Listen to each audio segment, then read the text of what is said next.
All right then, chat room. It's time again for issue 30 of Real Graps.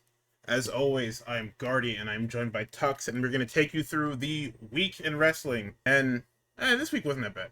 This week was uh, a lot of French Canada, a couple of 9/11s. Let's start with your mans. Hogan? No, man, Listen, not the guys. fucking the other one. Hulk Hogan, his birthday passed recently. He's still dead. All right. Young Thug has two of Shit. 6 of the Infinity Stones. He's a Soul Stone and a Time Stone to revive King Von. Hulk Hogan's not getting up. All right. It's fucking over. He's still dead. Now the guy Guardy's actually probably talking about is probably KARRION. That's your I don't know when mans. that got. I don't know when that got passed over to me. However, I was correct. I got up here probably last week. I said that nigga's signing a deal at the end of next weekend or last weekend, right?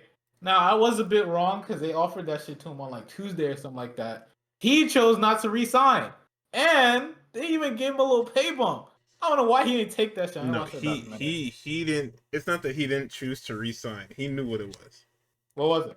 They lowballed that nigga. That the reason why they didn't come the first. He said it himself. He said the first contract they offered him. They fucking they slapped the fuck out that nigga. And he said, yeah, A low no. ball. What are we talking about? A low ball? Because the minimum contract reportedly 350K. No, I was All right. joking around saying that they offered him the vet minimum. They gave him fucking 100K. Tell him shut the fuck up. Now I wouldn't be surprised because there's a lot of misinformation surrounding that guy. Or not a lot of misinformation, a lot of weird shit. He's just lying. He's just A getting memes up there are and lying. a memes are boots to the ground reporter said that the talent gets told what their numbers are as far as merch and shit like that. And that nigga Cross was on Twitter.com, the everything app, saying, He called it. quote tweeting He niggas. forgot to call it X. No, that's Twitter.com. He was quote tweeting niggas, and was just like, "Oh, is my shit number one best selling on the shop? How do you not know what your shit is selling if they tell you, bro? Come on, So they're not telling him. stand up, bro." They tell Yeah, important that shit niggas. was He's not not selling. important, bro. They It don't was not care. selling, bro. Or maybe it was. I don't know. I've not seen not one nigga wear no fucking Karrion Kross t-shirt on TV or otherwise. But he It's has the because fucking we biggest we fan base have to in the world. fucking go. We have to go into the annals of fucking X the Everything app to find the WWE fans that are wearing the Karrion Kross merch. Yeah, I mean, maybe it's probably like not showing up on my timeline, but I don't know. Niggas are being very whatever, not smart. So this all culminates in, I forget when it is, but at some point during the week, Karen Cross and Scarlett are put in the alumni section of the WW website, meaning that they are no longer with the company. Karen Cross does an entire media tour. He does like a fucking stream. He does a YouTube, whatever, a documentary, and then he gets up on, I forget whose platform it is, Ariel but Helwani. Ariel Helwani, he Super gets up 9/11 there. man, by the way. Everybody that goes up there just starts lying for whatever fucking reason. Paul Heyman included. Carrion was giving everything up, man. Let me pull some. Yeah, he was giving up the stuff that he's dumb as fuck. He's giving everything up. Like, he was like, yeah, I've been approached by a bunch of different promotions. One of them not being AEW. And then everybody is like, that's not surprising.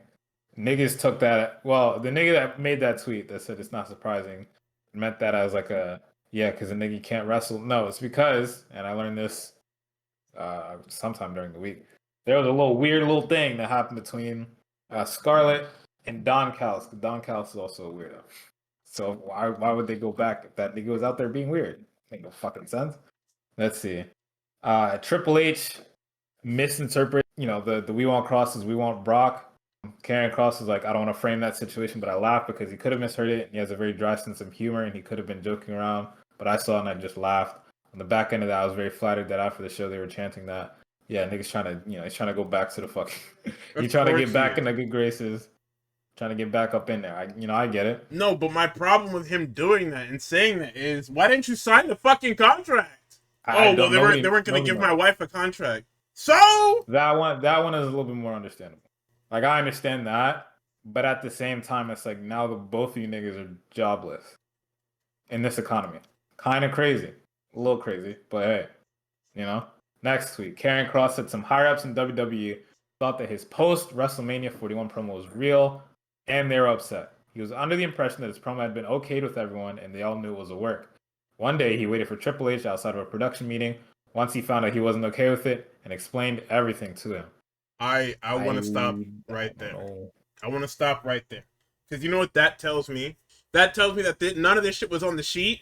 This dumbass walked into the media area, sat down. It's why everybody was looking at him because hey, you're not supposed to be here. Like, you're literally not supposed to be here. It's not even a fake. Yeah. You're not supposed to be here. Why are you sitting here and why are you talking? Why are you yelling and saying things you shouldn't be on my platform? Yeah. Like, I get it.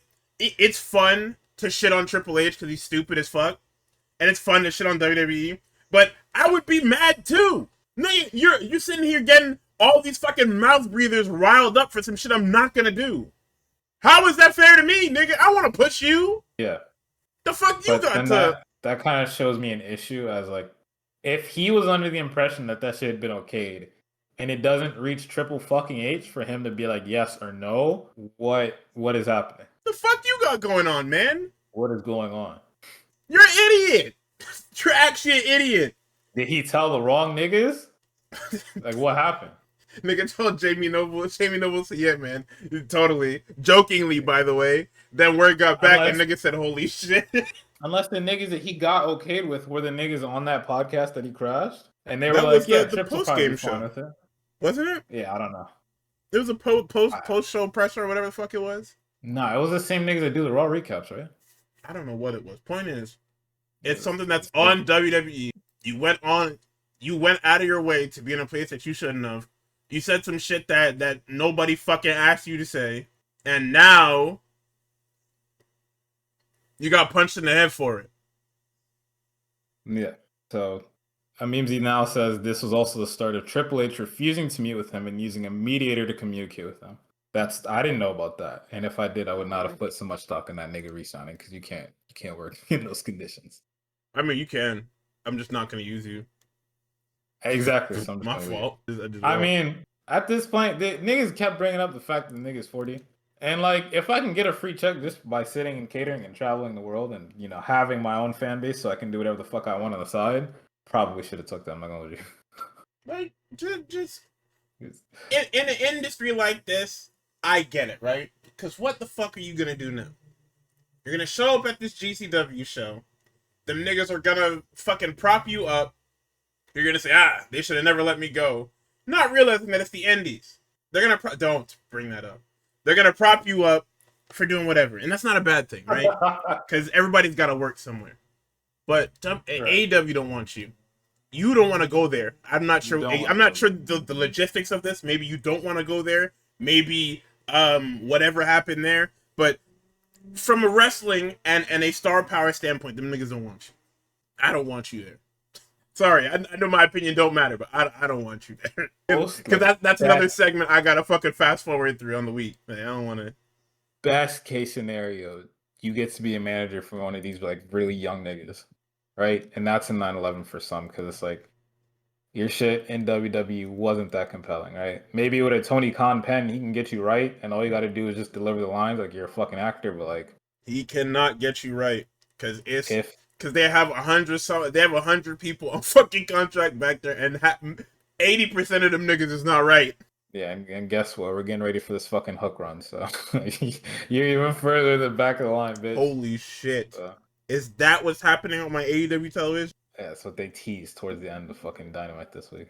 I like Hook, but brother. What other fucking KARRION KROSS tweets we got to reference? We got a bunch of Shayna Baszler stuff. It's pretty cool. Let's see. KARRION KROSS says it's not too late to play off his departure on WWE television. Full you stop. should always give the people what they want. It's okay sometimes to starve them a little before you get there.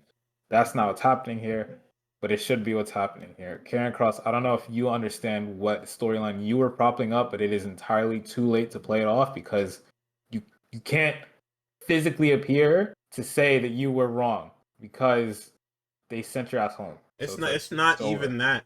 Even if they wanted to slow burn it, you just got on a podcast and aired everything the fuck out. Niggas don't want you. You talk too much. Yeah. You never shut up.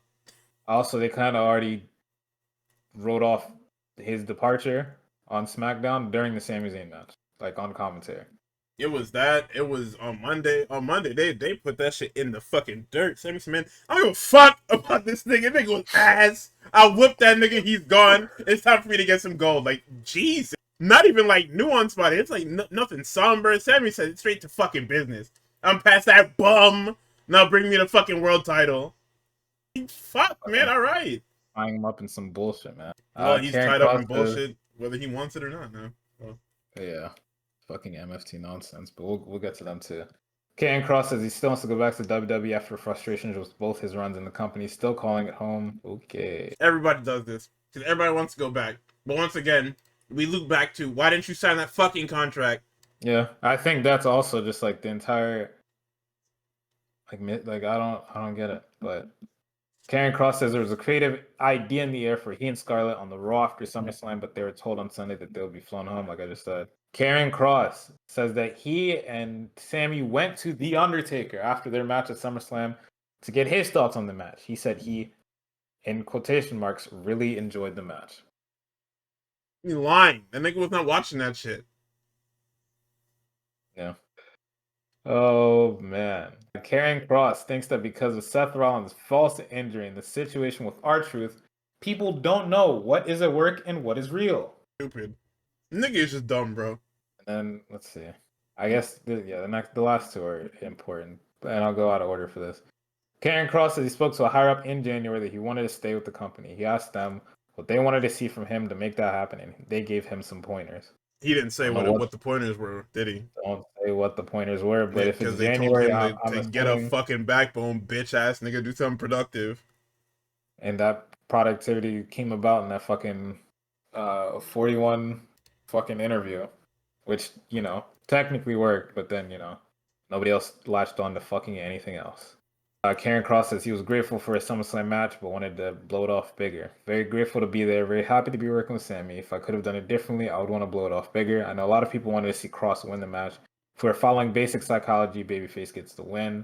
I would have liked to have been nuked in that match, though. I would have liked to have gone bigger, maybe chase up somewhere really high, and I slip and fall off. He says he was willing to kill the Karrion Kross character if that was his last match, which is nobody was something. doing that. Nothing about what you did on TV for the last 6 months is that, nigga. Yeah, I don't know.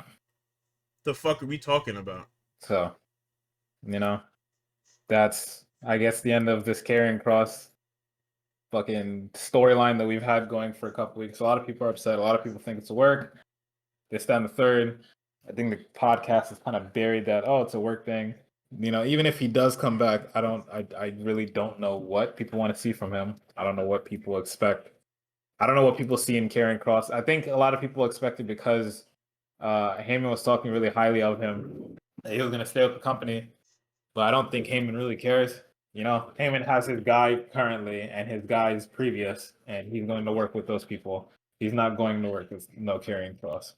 No, but and that's what I'm talking about. This fucking Ariel Helwani shit, right? Because Heyman went on there and just started lying. Oh, yeah. Like, the whole thing is you got on there and you said all this shit about Kross that's just not true. Oh, well, he's kind of like Stone Cold Steve Austin in the way that the crowd responds to him. They just started responding like that. People liked Austin before the Austin 316 thing. The Austin 316 thing just made him fucking cool. Yeah. Like, and then after that, it took him doing stuff on TV weekly, beating up Vince after a while too, having in-ring being on the fucking show past being in the background. Literally, I don't know. Like, don't piss me off, man. Little fat nigga get up there and just start lying. That's what he's good at. Jesus. And macroaggressions too, I got. Yeah, that he's extra good at that. And no, this Karrion Kross shit pisses me off because it's just like, the writing was on the wall. You seen it and said, nah, that's not for me. This shit had your name on it, and you still said, nah, that's not for me. Like, I just don't understand. Paul Heyman's telling you that, or Paul Heyman saying that Karrion Kross is this great guy. Why you didn't bring him in your group? You're on the same brand. Like, why did you leave this guy out high and fucking dry?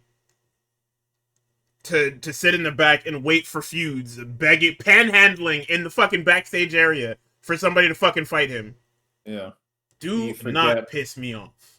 According to Heyman, Rhea needs the right opponent and story to be a WrestleMania main eventer. Meanwhile, Jacob Fatu has had 0 memorable matches in the Fed, but guaranteed main eventer. Okay, I think that's a good segue into SmackDown because I think the Jacob Fatu problem is not a Fatu problem, but like, I mean, technically a Fatu problem, It's a but creative like problem. creative problem in SmackDown. So It's company wide. It's a fucking problem. yeah, it's really bad now. Like Because it was good for like a week or two, and then it got really bad again. we can point out the same issue on multiple fucking shows, and it starts with how you view your delivery model. Because in back-to-back shows on WWE television, we had a blockbuster main event that ended in a DQ for what the fuck ever reason. Legitimately no reason. It's really just Also, nonsense. I have an agenda to push when we get to NXT, but I'll say that for when we get there. I do too. But I have quite a bit of agendas. SmackDown, yippee! So we start the show with Brock Lesnar, Black Cloud looming over this show because we were logical and expected them to do an actual follow up to SummerSlam. They kind of did, but they didn't do what we expected them to do. They're trying to do this subversion and swerve thing, no pun intended, of oh well, we got you. You thought that we were gonna put Brock Lesnar on a random SmackDown after Survivor Series. Yeah, because it's what you do. Like I'm expecting you to do the thing that you always do, which is somebody comes back at the pay-per-view, and then on the next show that they're actually on, I said Survivor Series again. I fucking knew it. These S pay-per-views, man, fucking double S pay-per-views.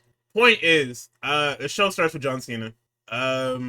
He starts off with a feel-good promo talking about how WWE was afraid to come to Montreal for the longest time. This was because they fucked Bret Hart. That's what I thought it was. And Vince was like, yeah, I'd rather just not go to Montreal if they're just going to start fucking with my show from the crowd. Says they were afraid of the crowds hijacking the shows, but then he says, well, the audience is the show. I've let you niggas do whatever you wanted for 20-something years because this is your show. He talks about how being in front of fans can be scary. No matter how scary it is, he's always embraced it. And then says it doesn't last forever. And when he says that, the fans chant thank you, and this nigga almost breaks. And I'm just like, Jesus Christ. This nigga, it's really getting this nigga. This shit is actually almost over. He says 11 more of these, big dog. He says that he's got 11 dates left. It's starting to sink in. He gets more afraid every day. He wants to be vulnerable and honest. He's afraid that he's never going to be enough and that he's going to let the fans down. Afraid that after he's gone, everyone is going to forget about him. He's got all those fears. Then in an interesting turn in this promo, he addresses Triple H. He says, there is no universe where this era of John Cena is picking no fucking Brock Lesnar, man. So after he jumps past that, he then goes on to say that everybody's got a John Cena problem for the next 11 dates. If you want some, come get some. He's going down guns blazing. The last time is now, and if you want some, come get some. And now at this point, this is when you think the Brock Lesnar fucking Black Cloud is going to start thundering and storming over the fucking arena. But somehow it's worse. Because Logan Paul comes out and he gets in the ring. And as he gets in the ring and they stare off, John says straight up, you might have just made the worst mistake of your fucking life, man.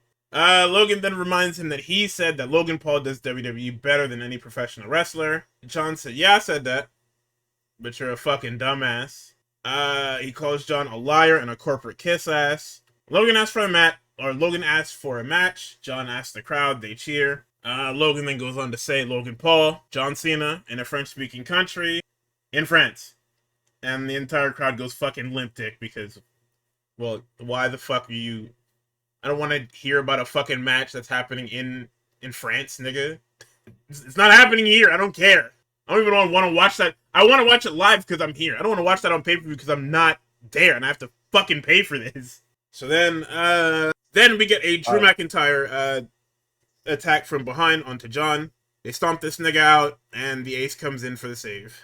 What you thought about this little horror story of a fucking segment featuring John Cena? Yeah, I mean, I very much like John's promo ability. I'm mad that it was kind of mired thus far. Like, I don't know if I can call it Triple H nonsense. It might be TKO nonsense, but like, The follow-up is all Triple H, so I'm gonna say Triple H nonsense and like bad promo or bad heel work, and then not having anything to follow it up with, and kind of just doing you people promos. And then even then, his like funnest parts of being a heel were towards the end with Cody, and then the Punk stuff with like the one that I mentioned Cody, all that. So it's like cool to see him back doing the heel thing, or not the heel thing, the face thing again in a promo I actually liked, because I didn't like the one right before SummerSlam. I thought it was bullshit. Because it is So, bullshit. and then what I liked the little line, the shot at Triple H saying, "Yeah, I don't know what universe I would pick Brock Lesnar, because he's really laying it on thick here that he didn't pick it, which is perfectly fine. Because I think we mentioned it last week, but Tripp's trying to play on what John said about Vince, and being like, Vince meant a lot to me. And then kind of being like, oh yeah, the fans would believe that he would pick Brock too. And it's just like, no, me and Vince have history. I don't have any history with Brock. I don't like that guy. So you get Kathy Kelly with the guns.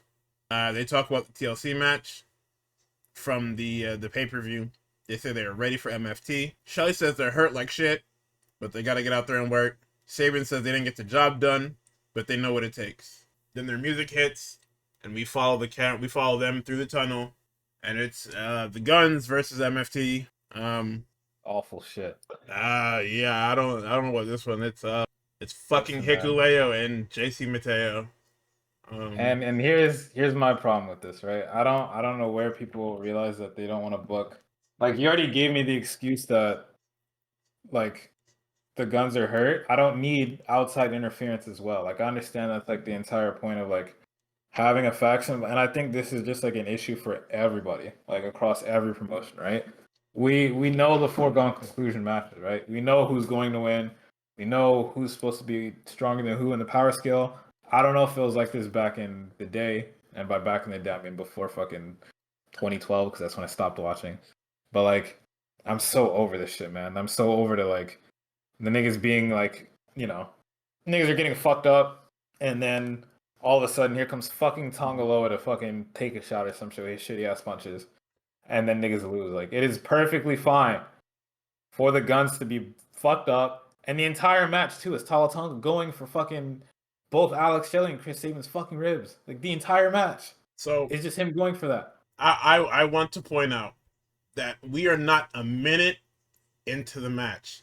And these niggas have JC Mateo dead to rights with Skull and Bones before interference. Like, he's so Nigga, they are good. going. The reason that the interference happens, what that tells you in storyline is that guy was gonna die crazy style. A minute into the match. Yeah. Like, those are the things that you have to think about. They That's interfered also a because if separate they issue. hit Skull and Bones on this nigga, he was dead. Why book it like that? What the fuck? What? Like, and no, notice whenever that's something to think about when you actually watch things is notice when the interferences happen. Notice when things like visual pins happen. That's telling you that it tells you things about how people are being booked and what the story actually is. It's something that people do actually miss. It's why visual pins are important, and most people generally bring them up because they're supposed to mean something. These niggas having him in Skull and Bones in a fucking minute and 15 into this match means that the MFT are at the bottom of this tag team fucking Mortal Kombat tower. Yeah, but not Tala Tonga though. Tala Tonga is the greatest ever, and he's the strongest, and he's super tall, and he's so much better than Jacob Fatu. Yep. And JC Mateo is just some little short fat nigga, I guess. So He is absolutely just some short fat nigga. like, that's all these fucking MFT anything is just interference. All that, even when it doesn't make sense for interference to be there, interference is there. These niggas, and I'm gonna spoil it because this match is fucking nothing. It's nothing. Yeah, nah. Tala Tonga and one mixtape. Solo Quite gets in the literally. ring. Solo gets in the ring. He says he's ready for a fight and has his gear, but nobody's here to challenge him. Nobody at all. And then here comes Nick Aldis to fucking sick Sami Zayn on Solo Sikoa because they're in Montreal, right? Nigga, this shit is crazy. Your GM is so garbage, nigga. No, we actually have to talk about this because your GM is fucking garbage, man. Listen, man. Listen, all right. All this FC, we're in a bad way. All right, we are It's in a his bad fucking way. fault too. Like it's nobody else's fault. Adam Pearce has to be writing his own stuff because I don't know why his shit is so much more compelling than Nick Aldis's Because shit, he was man. a better wrestler. That's what it is. Relax. I swear on my nigga, if I'm lying, kill me right fucking now. I swear to you that Adam Pearce is like 15 times the fucking wrestler Nick Aldis was and will ever be, nigga. You know what Nick Aldis is famous for? Nick What's he Aldis is famous for? famous for getting the fucking New Japan deal 86 in fucking TNA. Oh my god. He is famous for being part of that fucking British invasion team that won the IWGP tag titles, and New Japan said, "What the hey, the fuck is that?" Um, yeah, I don't know. This nigga Adam Pearce is on Raw recap, fucking taking off his fucking tie like he's some fucking big strong nigga. And he's like, hey, He is don't worry, I'm gonna get this shit under control. And I kind of believe in him. I'm just like Nick Aldis is like, yeah, I'll get the tag division under control. And it's just like, is lying this like shit. I don't believe that nigga because he another said, whiteboard moment or what? "Son, I can't believe him." I'm gonna ignore it. What's happening in the chat right now? But Niggas is lying about those cage match ratings, by the way. he's lying about saying he's gonna get the tag division in order because he was supposed to get them shits in order last fall. Like, you gotta remember, this tag team division shit has been going on since fucking Thanksgiving, nigga. We I are don't know. coming up on Thanksgiving this year, and it is worse because you now have supernatural terrorists running around your gated community in quotations. And then the MFC want to show up on Raw and fuck over Sammy there, and it's just like, what do you got? What is the end point of this? Is this them getting themselves on Raw like LA Knight got himself on Raw? Crazy. Nick Aldis has no control over So, this fucking show, man. you know, a couple quotes some things I want to pull from the Sami Zayn and Solo Sikoa match because it really was nothing. Wade Barrett says Sami Zayn riding the momentum of beating KARRION Kross at SummerSlam, perhaps exercising that demon. So KARRION Kross is well and truly dead, right? Sammy does a dive on a Solo from the outside and then is quote unquote surrounded by MFT. Why would Sammy be afraid of them? Because if they touch him, he's getting DQ'd, and the ref is like in no position to be distracted. He has nothing but eyes on Sammy and the rest of the MFT. Sammy has nothing to be afraid of, and he still scrambles to throw Solo back in the fucking ring. And then I asked myself, why is every fucking Solo Sikoa match just littered with interference? Do they not trust this nigga as a grappler, a wrestler to fucking have a match by himself? How is anybody in this company supposed to get fucking better if so many of these people in this fucking industry are just tied to just interference matches like all the fucking time? Well, that's just it. Go ahead. You figured it out. That's it. There is no. They don't have anything figured out past. Oh well, they're a faction. Factions should be strong, so they're gonna interfere all the time, and they're gonna have the clear advantage. And then the match ends with the fucking flash pin. Yeah, because Solo is dog shit. And then I think back, and I'm like, damn, I actually kind of used to like this faction. And I'm like, what happened? And it was at its strongest, or at its best, when Jacob had an actual gimmick, and it was the "I love you" Solo shit. And if you had paired that with a Solo that was like actually funny, that faction probably would have got over pretty well. But at this point now, it's just fucking three lame ducks sitting there trying to look cool and nobody having anything, and Solo trying to do a comedy routine. And it's just like, all right, cool, but I need you to drop that fucking US title because I actually want nothing to do with you. Like, you know, you can stay. The rest of the niggas around you, I need you to go somewhere. But apparently we're still in the third inning of this bloodline shit, so I'm actually just in hell. Everybody's in hell. Right? No, and this is what I was talking about when I said, why the fuck is Sammy on this damn show? Because I said it before Raw. I'm like, this means that this nigga is still stuck in this fucking nonsensical bloodline shit. So long as these niggas are in the same company at the same time, this bloodline shit is not over. Which is annoying. Yeah. And lo and behold, here we fucking are. What else? Sammy reverses a top rope Samoa drop into a sunset flip powerbomb, and it looked kind of cool. And then one thing that I noticed about Sammy in the past like 3 matches, right? Solo's in the middle of these, but Karrion Kross was in the last one. Sammy was in this one, and then he has Rusev on Monday. He tries to do an exploder. Like, that's in his regular moveset, right? The explode, like, you know, he's in the corner, he throws the niggas into the buckle, right? Not a buckle bomb, exploder. And he's fought 3 fat ass niggas back to back. And it doesn't look good in any of these matches. The exploder does not look good. Like, he misses the fucking turnbuckle straight up. They can't get up. And just dumps these niggas because they're so fucking fat. They can't get up and they can't snap, so. None of these niggas get blue thunder bombs, and none of these niggas get he barely gets exploders on all these niggas because they either have no it's probably both. Niggas ain't got no ups. These niggas ain't got no fucking and they're fat. Niggas Just just aren't good, stop bro. Them niggas aren't good. doing the exploder to these niggas, man. And then Sammy just wins by roll up, and it's just like, It's a flash all pin. And it's like, right, oh well, all right, what's a man. fucking? It's a waste. He's like I'm he glad we're hits the super reheating. kick, goes for the spike. Sammy dodges the spike and rolls this nigga up super tight. Like I'm glad we're reheating Sammy, but now the U.S. champion on SmackDown. Like if we're going by the power scaling, right? The U.S. champion on SmackDown just got his ass whooped by a nigga that was struggling with carrying KROSS for like fucking 2 months, man. What are we doing? Anyone else Anyone else notice that? notice So, oh yeah, go ahead. when Solo has to take a layer that throws him over the rope, he will turn his back to it every time? He's scared.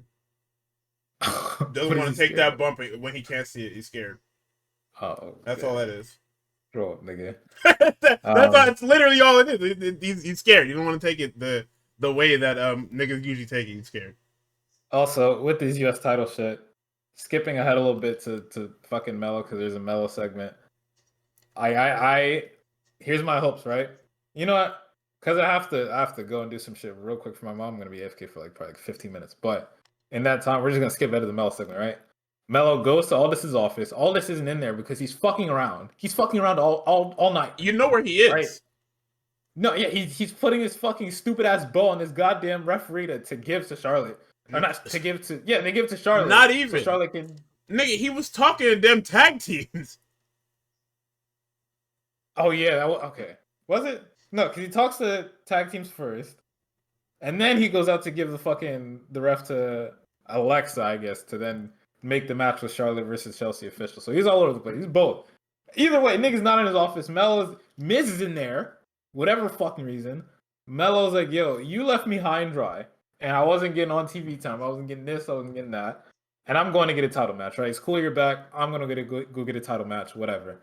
Miz is like, oh, blah, blah, it's fine. You know what I'm saying? I'm back now. And look at what John Cena's doing. John Cena just shows up and then he gets main event spots. What about me? I've fought John Cena a lot. And Miz is like pitching himself to the powers that be to get put on this retirement tour because they have a lot of history, I guess. No, they don't. I don't know. The way you listen to this nigga talk, He you would just think want that no. him That's and just how he talks about himself. This nigga want that John Cena match because he don't remember the last one. I guess. No, he was concussed. He doesn't remember it.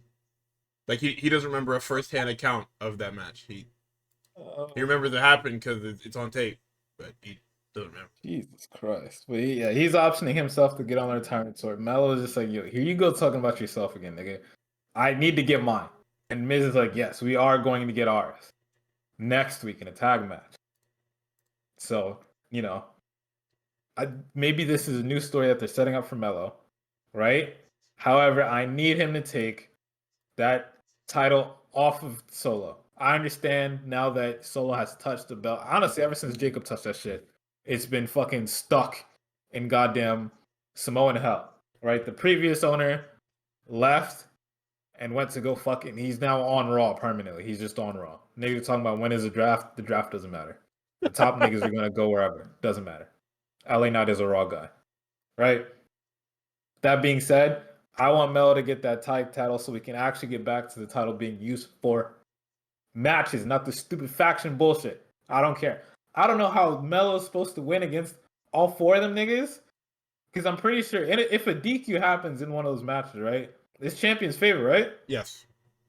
Yeah. So I don't know how any nigga with a faction is supposed to lose any of those matches. Because if shit looks rough, I'm just gonna fucking cheat. And niggas, the refs don't use their discretion enough to throw these niggas out of. If I was a ref, if you have a faction, I'm throwing them niggas out as soon as the bell rings. You don't have to do anything. I'm throwing you out. Why would I make my job harder? I'm throwing you the fuck out. The only nigga that's had a fucking smart, I'm gonna do a dirty trick and fucking actually use my fucking head in these matches is Roxanne when she pulled up the fucking apron, and then the ref had to go fix it, and then she hit fucking skipping ahead, she hit Io in the fucking face. That's the only time I've seen some smart shit. Any other time, it's the same. Oh, I'm gonna get up on the apron, I'm gonna jaw with you. The ref is gonna turn their back fully to the actual match happening at hand. Some niggas gonna get hit. I'm throwing you niggas out. So I don't know how Solo's gonna drop this shit, but fingers crossed Melo gets that title match eventually and he wins. Because I can't take Solo as champ anymore. I can't take Solo. I'm not gonna lie. The memes you brought up earlier, I can't take Jacob either. I can't do it. I cannot fucking do it. This nigga has one promo. He has one fucking promo. I like Jacob. The nigga has one promo. And maybe it's because he doesn't have anybody else to talk to, like face to face. He doesn't have any in-ring promos to do against anybody else. I can't remember the last time he had a. Who was it? It was fucking Miz that got up in his grill, right? I think that was like the last nigga to interact with him. But besides that, Yes. it's the same fucking bloodline vortex shit, and it's ruining everything. Either put the title back on Jacob and make Jacob fight some actual. I don't know, make him fight some tag niggas. You got mad tag teams. Make him fight Montez. Make him fight fucking Gargano, right? Fucking, I don't know. Try to nostalgia bait with fucking, oh my god, flashes of NXT Gargano on commentary, some shit like that. Try something else. Do something And no, else. if Tala Tonga touches US title, I am done watching SmackDown. I'm done. I can't do it anymore. I can't do it. All gas, no breaks with it. You better get in where you finish, because at the end of the day, he doesn't even say, I'm off the scale with it anymore.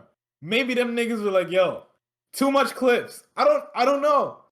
This nigga always Too far much too. clips. I'm tired of it. I'm tired of it. I can't do it anymore. Do something the fuck else. You're like cocaine. No, somebody told them. Oh my god. So Yeah. while Tuck steps out, I'm gonna run through the rest of this show pretty quickly till we get to the main event. We have a Charlotte and Alexa segment backstage after this Solo Sikoa match. She says she's got something for Alexa's birthday and that she should come to the ring. We highlight sorry we highlight the WWE ESPN deal. Basically, I'm gonna give you the cliff notes of it.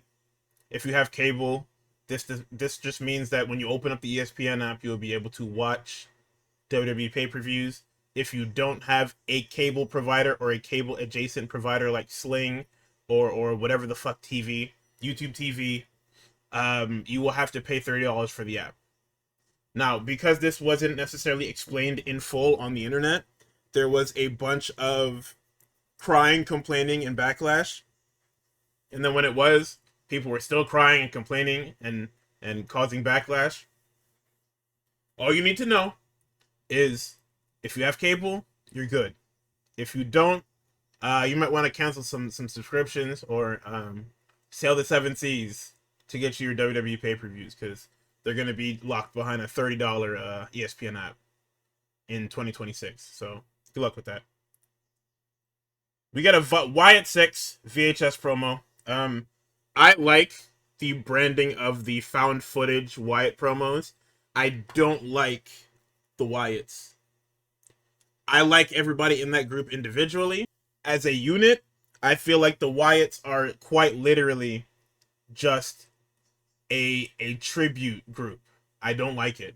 I would prefer that they're something completely different than being the Bray Wyatt tribute group. I know I can't say that because it's this nigga's brother and everything. It's literally family, but it has to be something else. I can't, because it's not that they're not even.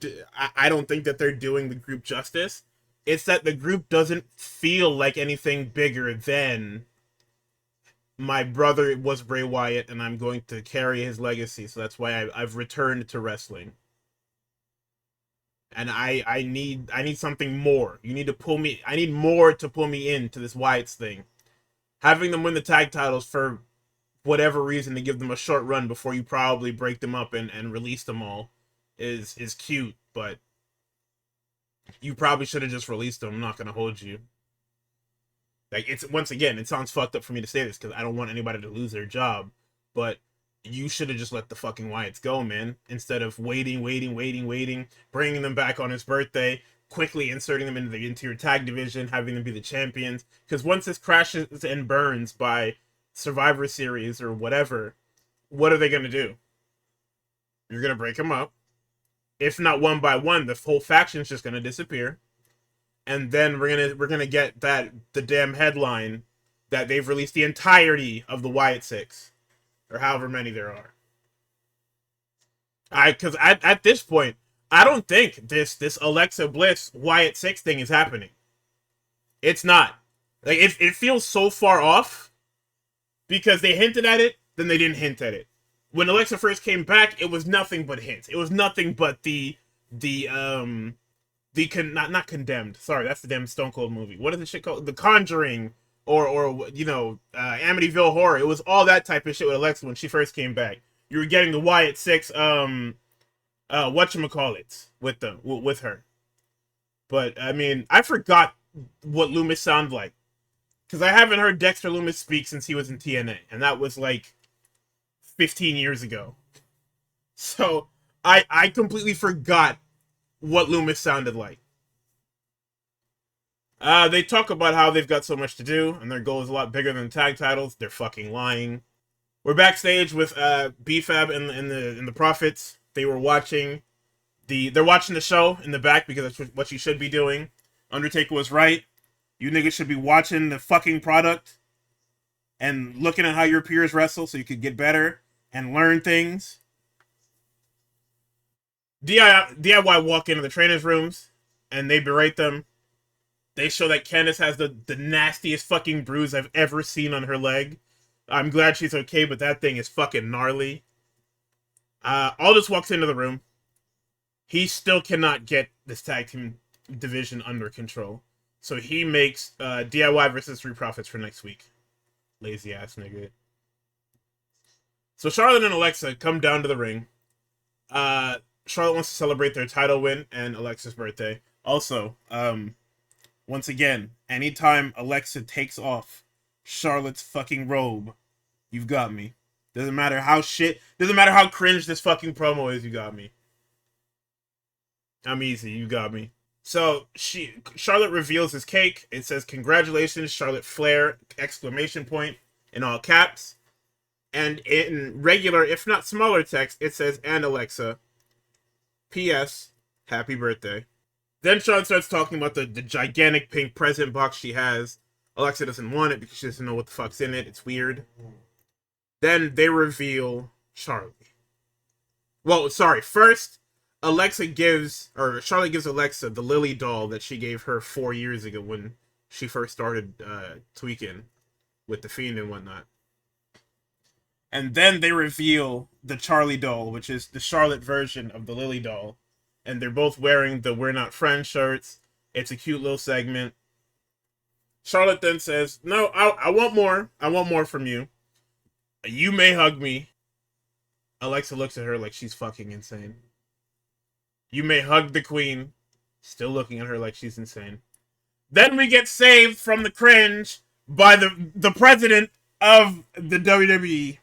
Chelsea Green comes out and calls them self-absorbed American weirdos. She's right. I don't know how Canadian Pride became her character, like her full-on character at the moment. But sure, I guess if you're doing the NXT thing, you might as well carry it to the other shows.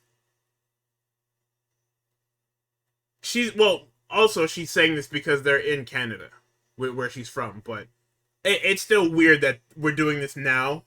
She says Montreal doesn't see champions often. They're in Canada. They should be celebrating her. And Charlotte says that she wants Chelsea. Chelsea says, "No, that's okay. I'm okay. No match tonight. I'm in my gear, but no match tonight." Then here comes this fucking bastard, Nick Aldis.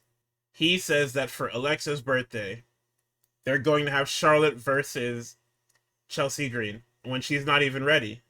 And I can't fucking believe that this is even like a thing that he's allowed to do. It's fake. It's dangerous is what it is. You can't just spring that on people. So Charlotte Flair and Chelsea Green happens, but before then, we get the Miz and Carmelo Hayes segment that Tux was talking about. And at the end of it, Nick Aldis walks up and asks the Miz what he and Melo were talking about. Miz says nothing and then goes to discuss the tag match, thus showing that Miz hasn't talked to Nick Aldis at all whatsoever all day. So this Chelsea Green and Charlotte Flair match it's okay. It's a TV match. I noticed that there's a certain clunkiness to Charlotte's matches. I've noticed it before, but I was just like, that's just her. Then I just realized, I don't know exactly what it is. It's clearly Charlotte and how Charlotte moves and how she takes bumps, but there is like a level of like clunkiness to these matches where it feels slow and it feels ugly, and it's not just about wrestling an ugly brawly match. It's it's about just the way that things happen when she's in the ring. I don't know how else to describe it. It's something that you have to be able to. It's something that you have to see because it actually just doesn't make a lick of sense. So we get a second rope superplex. Chelsea orders that the Secret Hervis bring the cake into the ring. Alexa takes out the Secret Hervis. The Unpretty Her is reversed by Charlotte into the cake. And then we get a figure 8 for the tap. And the Joe Test laugh that we get when Chelsea gets Unpretty Her into this cake is something that I've never heard before, and it needs to be logged for later dissection. Because what the sound that this nigga made was honestly impressive. Talking about Chelsea? No, fucking Joe, nigga. Oh, yeah, no, that nigga was Chelsea fucking went into that pleased as cake, and punch. this nigga started cackling. I said, "Wow, that's that's That nigga insane." was so happy to be there. Okay, Joe. Then the faces enjoy the cake. I was trying to figure out this whole match if Alexa was wearing a shirt over a shirt, and then I finally, in the last shot of the segment, get confirmation that she is indeed wearing a shirt over a shirt. I don't know Drip, what is nigga. going on with her, but sure. That's a drip, I guess. That shit is not drip. So, Kathy is with Tiffany. She asks what's next. Tiff says she's going to extend her title reign past 216 days. Jade Cargill assault segment. Why? Why is she here? Anybody What do know? you mean? Because running it back at Can you go Survivor and film that? Series. Can you go and film that shit already? Has she even? When is this movie coming out? Do we know? Yeah. Dave Cargill, IMDb. So Jade says that she's lucky the rope break was there, and I looked at my TV with the 1,000-yard stare.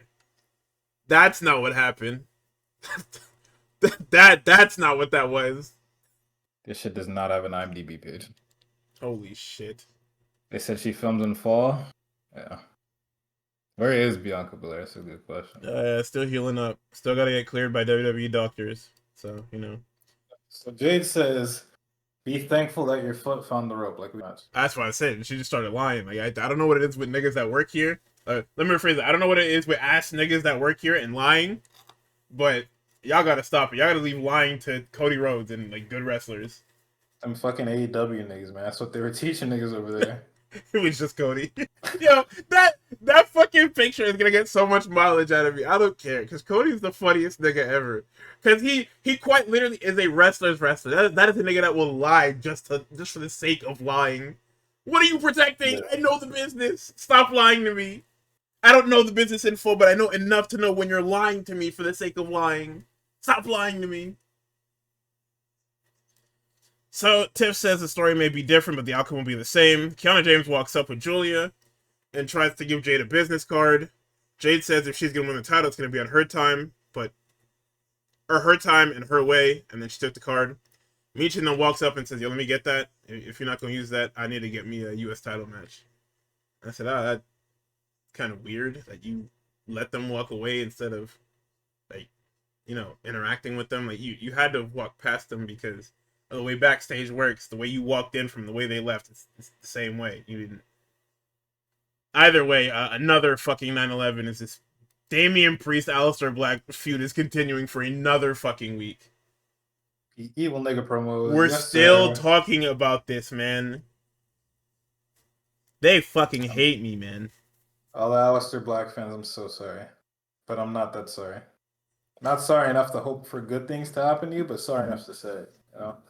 I mean, listen, man. He didn't want to lose to nobody in AEW, so he could come here and do this. whatever the fuck this is, and lose to fucking Damian Priest in 60 minutes. It just sucks that he is like good enough wrestler to where I don't fall asleep watching this shit, but also not good enough that they want to put, I don't know, the U.S. title on the nigga. But they don't want to put gas behind them because the Samoans exist. Yeah. That's what it is. They like, don't wanna... the Samoans exist and they're hot right now, so I'm going to use them till they're not hot, and that's when the bloodline shit will end.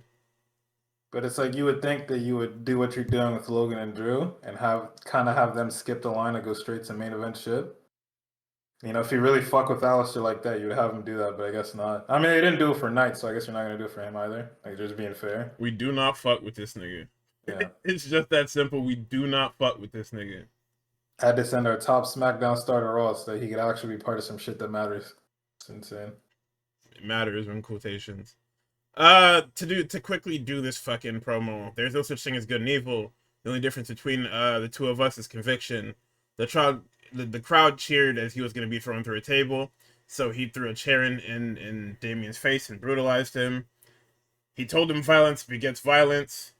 The difference between them is that when someone pushes him, he pushes back. Whereas with Alistair, when he's pushed, he pushes them off a cliff and makes sure they're dead. If that's scapegoating, then so be it. Then we get another John Cena, not asthma attack. Fucking, we get another John Cena meta commentary segment where he and R-Truth do the mind mirror, and then Truth is like, "Holy shit, you're back! If you back, I'm back." And then he does the fucking leaping heel click, and I'm just like, dude, what the fuck am I watching? Okay. Good God, Truth. Jesus Christ, man, what are you doing here? Ron Killings. Oh no, wait, I'm sorry. R-Truth, I guess. Yeah, you're back to R-Truth, nigga. You fucking, this Ron Killing shit got shelved immediately. It told your black ass to shut the fuck up. And there was plenty of like discourse around this about like, what was the point of doing the whole Ron Killing shit if we're just gonna go back to R-Truth in a month? And then there was an entire, and I have to, this is like my 76th fucking week of saying I gotta get off Twitter, but it's coming soon, trust me. It's a shame that football is coming up, both of them, but you know. There was a lot of talk about Truth, there was a lot of talk about, niggas brought up Josh Alexander for whatever reason, and then fucking a lot of talk about Rusev and what are all these niggas doing? There were such big signings, there was so much noise around them, and look at what they're doing now, and it's just like, yeah, nigga, for a couple of those cases, Rusev and, I mean, I'll throw Josh in there too, I guess. Rusev, Josh, and fucking Truth, it's like, yes, we as people were excited for their signings. Well, not we as in me, I'm not part of that shit. The people were excited for those signings. However, it is up to creative to deliver. And I don't know why Rusev's in there because they're very clearly putting him in a program with Sheamus. And like, it's because those matches are not. He doesn't feel big. He's not getting wins. It doesn't feel like he's being built up. It feels like him and Sheamus are going 50-50 every fucking week. That's why. Yeah, but also Sheamus is like not a jobber, so it's like in order to protect both these niggas, I have to give them a series, and like series are good. You know, I hope they put this on Clash in Europe, or you know, maybe have them go again in fucking Glasgow or something like that, so the European niggas can have something. You know, to fucking, you know, Sheamus is probably their boy, so you can give them something. But like, I'm not gonna immediately throw him into the world title picture, like the Intercontinental title picture. Especially if I want to build up this fucking Dominic Mysterio guy too. I guess, I don't know. They're doing something with that guy, but you know, with Rusev, it's like he's getting time on TV. He's killing. He showed up and started killing niggas. Now the niggas that he killed don't fucking matter, but that's not the point. Yeah, he was beating up Tozawa and fucking Otis. And niggas that everybody beat up. But that's not the point. The point is, right, he's in this feud with Sheamus right now. Let that play out and then see where it goes from there before you call it a bust, right? You know, Josh Alexander is in the Don Callis vortex. So here's the thing, right? It's not that Josh Alexander was a big signing. It's just that it's a big thing that he didn't end up in WWE. That's what people were saying. Because it felt like they got fucking gaslit by Jordan Grace into thinking that Josh Alexander was going to NXT. That's what happened there. Yeah. So when he shows up as the wild card for the fucking Owen and has that great match with Hangman, people go, "Oh, what? I thought he was going to NXT," and that's why it feels like it's a big signing. But when in reality it's kind of just it's a he's not a hot free agent. It's just a guy that was a free agent that's a good wrestler. Yeah. And it's like of those Don Callis niggas, like if we look at like the breadth of them that aren't the top tier guys, if we look at all those fucking Don Callis mid carders, he's probably at the fucking top of them niggas anyway. And it's like they could easily always just randomly put him in a story. It's just if I have, a nigga's like, all right, would I rather go to the dub or the Fed? Well, I actually like wrestling, so I'm gonna go to the Fed. And them niggas are hot and not cooling off anytime soon. So technically, my pay can only go up, and I can do something that I like. Why the fuck would I not go to AEW, right? And then last nigga, I forget who the other one was in this example. It was fucking Rusev. It was fucking Josh Alexander. Oh, Truth, yeah. Them niggas just don't. They didn't know what they wanted to do with Truth. They're not interested in seeing him wrestle. They don't want to do anything with him, and they're not writing for him.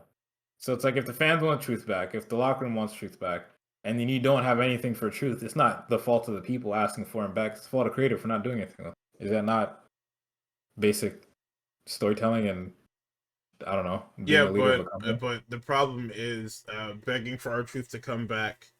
The problem that people are taking with the general public is asking for a guy that they're not going to use to come back. That's what And we're like, taking from this, where it's just like you're asking for him back, knowing that they're not going to do anything with him. yeah, but like that's just what the general public does. They just ask for niggas, ask for Cody, ask for Truth. Didn't ask for Carlito. I didn't give a fuck about that nigga. And like there were like Didn't ask for rumblings, fucking like KRRION Kross neither. oh, European niggas don't care, rightfully so. But, well, oh, that's not European. That's fucking North America. Them North American, them French niggas, them fucking diet French niggas don't care. Sparkling French niggas, let's say that. Well, that's crazy. The sparkling French niggas don't care. And I'm saying that as sparkling water, all right? Not, Yeah, I know, but that still sounds crazy. You're just that's what gonna they have to are. deal with They're that. not. They're not French. You niggas are fucking Montreal and Quebec City. You're not no fucking French. Okay. Well, Anyways, yeah. This truth shit is a 9/11 for a lot of people, and everybody's like, you know what? We're just gonna pretend like that didn't happen. And guess what? We don't have to because next up is Cena and Rhodes versus Paul and McIntyre. yeah. So before we get to that, Cena then says, "Hey, the fuck happened to you, man? With the last 5 months, you've been tweaking, cousin. You shaved your head. You told the fans that you was gonna run wrestling. Dumbass shit don't work, man." And I looked at my screen aghast. I couldn't believe what I was hearing and seeing. I couldn't believe this was a real fucking segment on my show. This is why I hate this fucking show, and I keep telling you it needs to be Yeah. canceled. While moving Very it to two fuck. hours has saved it drastically from me like crashing out on it. It's still a bad show. We are still making very bad television with very bad decisions. Like it's anyway. In this main event, it's nothing. It's nothing. Nothing It's what you're ever gonna get from happened. a John Cena match in 2025. Cody's the heat magnet for 70% of the match. Yep. They Uh, beat the fuck out of Cody. Logan has an all right looking gut wrench suplex, and in my mind, I'm like, oh, it looks kind of all right. And then here comes fucking commentary to open their mouths, crazy style. Like, shut. Oh, how many times are we gonna say that Logan Paul has an all right looking what? Shut the fuck up. This is why nobody. This is why nobody likes praising that nigga because all you niggas do is fucking Glaze. use actual They glaze. have to. Um, I noted that John is really good at actually looking desperate for his tag. Because Roman did not at SummerSlam. Like John actually looks like he wants that tag more than he wants air. A lot of niggas don't. Say that right now. Yeah, there was a very good tag tease, like when they do the fingertips thing. It was Yeah. very good this time because Drew gets his fucker all the way up. They are literally like you could slip a fucking piece of paper between their fingertips. It was fucking awesome. Before putting Cody right back into the heat. Yep. Then we get nothing. John hits the 5 moves of doom. We check that off. Cody gets we get a super kick from Cody and a tope. Check that off. So then we're at the end of the match here. We get an immediate, just blatant low blow from Logan Paul. Immediate DLC. or DLC. Fuck an immediate DQ. Cody and Drew are fighting in the ring. What the fuck is this guy's name? Logan Paul and John Cena battle to the back, and then Cody just they fight at ringside. I typed Cody and Drew in Paris question mark. Drew hits Cody with the title and stares at it. I said, of course. Cody and Drew in Paris, the exclamation point. Then we get a Claymore through the announce table front panel. Shit looks nuts. It looked insane, because that shit just went. It looks so crazy. That shit not even plastic. That shit is like fucking paper, nigga. Drew then crawls under and starts talking to that nigga. However, there is no mic under there, so nobody can understand a fucking word of what Drew McIntyre says. Also, it Joe doesn't matter. He Test was whispering sweet nothings into this nigga ear. He not beating allegations. Oh, I know about him. Bro, we know you was fucking that nigga there, man. Oh. Anyway, that is SmackDown for the week. It's a thumbs in the middle. I can't. It's not thumbs up. It's not entirely thumbs down. I mean, we got stuff in this match or in this show. We got the main event, which sets up Cody's next challenger. We got. That's about it. Wow, we didn't get shit. Oh, I guess we put another chapter in the Bloodline book. Yeah. And then we get the John Cena. There was a lot of setup for next week / tomorrow.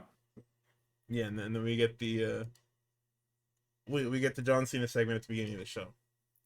So yeah. Collision this week was once again just a good collision, but for whatever reason, I know we have to answer to Warner Brothers Discovery. You niggas didn't have to have Paul Walter Hauser on this entire show. He could have just been in the opener, and then you send him to the back. No, you niggas let him be on the entire... This nigga ruined this entire opener for me, man. Him and Nigel with the driest fucking shots back and forth ruined this fucking opener for me. Because Fletcher and Ishii were having a very, very, very good never open weight style match, which is just an Ishii match, right? This shit was fucking awesome. Forearm trades... Oh, the first bullet I put here is because the show isn't complete dog shit like SmackDown, we can open with a match. Because I watched these shows back to back. So we get a forearm trade to start. I wrote here, this is a pure Ishii match where they're wrestling just pure strong style. We get the sliding D dodge, the super kick dodge, brainbuster dodge, step up enziguri dodge, the damn lariat dodge, and then Fletcher powders. And they just continue to have the hard-hitting, strong style match. The match ends when Fletcher gets the sheer drop for the 3. It's a fantastic opener, but you gotta watch it on fucking mute, because this nigga is just talking. He's, like, his style of comedy is just fucking awkward, and Nigel is just so fucking deadpan. He's deadpan for it the entire time, which makes it even fucking worse. Like, I don't know who the bigger terrorist on this show was. Was it Nigel? Was it this fucking Paul Walter Hauser nigga? I don't know who it was. But between those two, they were absolutely fucking battling for it. They were trying to ruin my enjoyment of this show. So Fletcher gets a mic. He says, people have just witnessed history. This is the very first title defense in the greatest reign in AEW history. He names the people that he's taken down. He names Adam Cole, Dustin Rhodes, and now Tomohiro Ishii. What's next for the Protostar? Talks about Forbidden Door, and then tells New Japan to bring the pound for pound best. And I guess he meant pound for pound literally best. And I assume that Fletcher isn't a heavyweight. He's still considered a junior. Which is jarring to me because he's so fucking tall. But yeah, there it is. So then we cut to a Callis promo. And I'm not sure why Callis wasn't out there for that. But we cut to a Callis promo about said match. He talks about how Fletcher dispatched Ishii.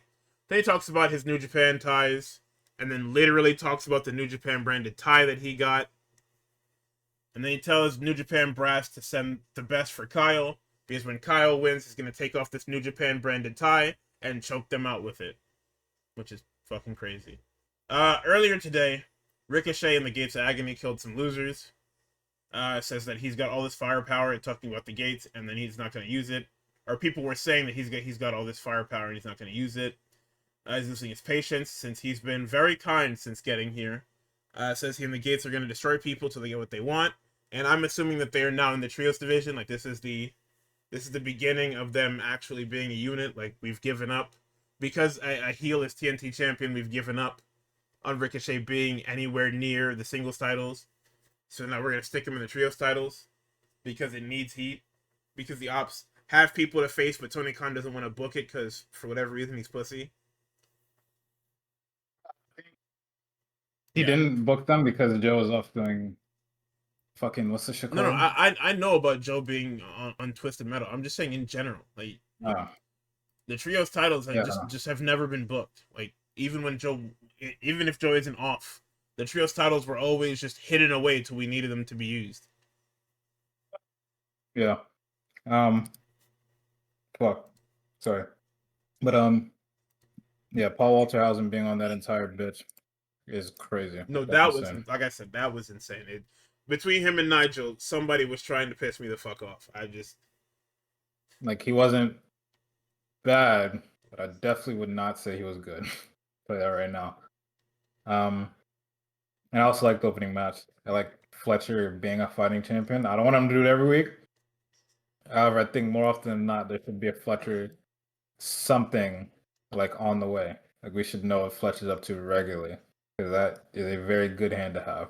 Like straight up, my dog. And absolutely that was match with fucking Ishii was awesome. fucking shit was fucking amazing. Like I said, they just Um, had a great never open weight style match. So yeah, that's what niggas need sometimes. Sometimes you just need to see two niggas fight for no reason other than niggas just fighting. Sometimes you need to see a nigga get hit with a sheer drop brainbuster on the fucking apron just because. Because I just not even because I don't like that nigga, just because. You know? Um but yeah, what else was I think the Ricochet stuff, like you said, that nigga just being like around and not really doing anything is a bit of a 9/11 for me. Cause I like Ricochet, I like his work, but like you can't sell you. I could be broke as fuck. I could have $0 to my name. You can't sell this fucking Gates of Agony or whatever niggas is called to me. You can't sell it. I'm not buying. I'm. Well, obviously, yeah, you can't sell it to me because I'm broke. But like, even if I was the richest nigga on the planet, I'm not buying that shit. I can't. I'm not purchasing it. Them killing these shitty niggas is fun, but like, I'm not buying it. But yeah. So Alicia is with the ex patriarchy. Kip says that Christian respected them standing up to him, but didn't like it. Didn't like when people question what they did. It's typical hypocritical Christian Cage spewing lies. How are we supposed to be fulfilled when you speak empty lies? Nick Wayman steps in and says, "If there was one, oh, I mean, he said the first part, but whatever. Uh, if there was 1 ounce of truth, when he said that Nick Wayman was going to be a star, but where you went wrong is when you said would be. He is a star. If they're shocked about what they did to Christian, they've seen nothing yet. Next step is ending his career. We got a Megan Payne squash match. Lexi is here Yeah. with Bill and Brian. Uh, these are two of the most hoe scaring ass niggas I've ever fucking seen in my life. Poor little Lexi is sitting here with this cute little whatever. I don't know if this is like a suit or if it's like a whole dress. It looks fucking awesome. And here come these two little hoe scaring ass, screaming ass niggas. They start yelling, and she's like, Jesus, hey, we need to get these niggas off the show. You niggas are actually just some scary ass niggas derogatory. They're They did the finger guns, and I was like, oh man. basically their whole thing is that they want to rip Juice Robinson's fucking head off his body for costing them the tag tournament. So there's that. So we go right into it. Juice Robinson and Ricochet. I mean, it's a good match. There's nothing really to write home. Juice is solid. Ricochet is out of this fucking world. Ricochet's bald is what you need to know, because all of Ricochet's matches are surrounded in him being bald. It doesn't matter if it's face versus face versus heel, fucking heel versus heel. He is bald, therefore we're going to slap the top of his fucking head. Then I noted that Ricochet came out with no help. Then, of course, later on in the match, about a couple minutes in, we get a Toa Leona distraction for Austin Gunn, and then Bishop Khan attacks Juice. Back from commercial, Juice hits a spine buster. We get the on the outside, Leona and Khan destroy Austin Gunn. They pounce this nigga, and he ends up landing on top of Nigel, and I was just like, yo, I'm not making it through this fucking night, man. You niggas want me to, What the fuck? you niggas want me to make it to this damn technical Graps or whatever the fuck it is? I'm not making it, because you niggas keep dropping people on me. That shit was funny. So, as the referee is distracted, because Austin Gunn just got fucking run over by a goddamn truck on the outside, Big Bill comes in from behind, hits the big boot onto Juice, and then we get the Spirit Gun loaded up for 3. Yippee, a Ricochet win. Yippee, yippee. I mean, you gotta get one, right? Sure do. You don't get these off. You gotta get one. You know, Swerve Strickland. Perhaps I treated you too harshly, man. Take us back to the Swerve. Take us back to the Swerve Ricochet beef, bro. Bring us back, yeah. You don't need Bobby Lashley, please, bro. It's not happening, please, bro. We get a. Yeah, I mean, I thought it was a cool match.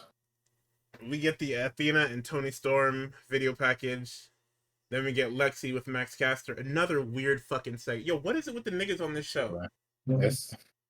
Niggas want to start doing character work all of a sudden. Like it's so long, this fucking Max Caster segment. So he tells Lexi to call him the best wrestler alive. She obliges. They talk about last week with Roosh and how he was able to survive 5 minutes with Roosh because Roosh wasn't. Nobody told Roosh that it was a fucking 5-minute invitational. So he went out there and went to wrestle an actual fucking match in storyline, and then got beanboozled by the fact that it was a 5-minute sprint. Max then calls it a moral victory because he couldn't beat the best wrestler alive. Then he starts doing the let's go, you're the best wrestler alive thing. He walks over to the fucking nutcracker and starts working the arm. I'm not sure what the fuck's wrong with him, but... Hilarious, man. Ridiculous, by the way. Then we get probably my favorite thing of the fucking night. FTR and Stokely versus some lame-ass niggas. And before the match started, I typed, this is going to be FTR blowing these guys up and giving Stokely the pin. Then, randomly on commentary during this match, it's a squash match, nothing to talk about. Randomly on commentary, they start talking about, Nigel says the late Bryan Danielson. And Shivani tries to not sell it. But Paul Walter Hauser's like, what do you mean late? Then Shivani has to step in and he's just like, yo, he's not dead. What is your fucking problem? That was really good. Yo, Nigel's beef extending from like 2003 is awesome, nigga. The fact that he brought that shit back in is so fucking cool. I know they had Law. That shit is funny as fuck now. And Paul Walter Hauser's like, oh, I thought he meant late. Like, you know, like he was late to... No. You know he meant dead. You know we were talking... You know we were killing Dragunov. Come on. Fucking mole, man. Anyway, we get a shatter machine onto Ryan Zuko, and Stokely helps them hit the assisted pile driver, and he gets the pin for 3. Then we get the John Moxley and Darby Allin video package. So, okay. We cut to the long shot, right? We can see the stage, we can see the ring, we can see the crowd. You can see somebody get into the ring. I'm like, oh, it's a squash match. Then Daniel Garcia's music hits. I said, oh, okay, Daniel Garcia match. This motherfucker comes out in this damn tank top and them fucking jeans, or whatever, joggers, whatever fucking stupid ass shit is. He comes out in these stupid ass fucking joggers and does his full fucking entrance. Torch pass, nigga. Because Adam Cole is hurt and at home, Daniel Garcia will now take over the torch of getting a full entrance to go sit on commentary. Then, that's when I realized that the person I saw getting into the fucking ring was AR Fox. Nigga, what is happening in this show? So, they announced that there's going to be a technical spectacular next week on Collision. It features Hechicero, Lee Moriarty, Daniel Garcia, and Nigel himself. The winner gets ZSJ at Forbidden Door. Then Hechicero comes out, and I'm like, oh, okay, sure. Then we cut to the backstage, and the entirety of Shane Taylor Promotions is sitting in the back. Now, this is important, right? They're in the back. Meanwhile, 3 of the people in this fucking match that we are promoting are at ringside. Why? I guess they didn't want any nonsense to be like assumed was gonna happen if all of them were at ringside. Right. Okay. So we're gonna go through this match a little bit. I mean, it's a Hechicero match. It's an Air Fox match. Air Fox looks fucking awesome, and then Hechicero fucking kills him with this damn water wheel. What the fuck is this? Water wheel choke where he like slingshots him into the damn rear naked. It's an Air Fox match. I don't have anything to fucking say. Yeah, they should probably give that guy a theme. Unless he has one and they He just does. don't want to use it. He has a theme Okay. and a full entrance. They just didn't want to use it on the show. Okay. You've heard it before, because it actually might not have. Because I'm pretty sure. No, you I don't know. definitely had to, because he had the match at whatchamacallit, Dynasty. They had the. Did he? Oh yeah, because he came out on. Did he come out with fucking was that Top Flight or whatever? I think he might have came out with Top Flight. Either way, point is Oh that no, I think he had it. I've heard it because when he teamed with Ricochet, I don't think they came out together. I think he came out first and then Ricochet did his shit. point is that nigga does have music. They just hate that fucking guy. I don't know. Okay. Yeah, But I mean that makes sense. but then after Hechicero taps out, camera cuts to commentary. McGuinness and Garcia are standing up. Hechicero is posing on the ropes. Then instead of Moriarty coming out to stand on the fucking stage, it just cuts back to backstage, and these niggas are head bobbing and nodding. Oh, he's doing the Drew Walls. Okay. They were just sitting in the back, watching fucking TV. Nigga back there doing the Drew Walls. That's funny as fuck.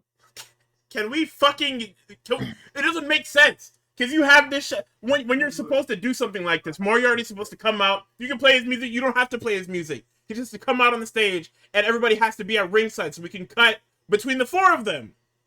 What are these niggas backstage?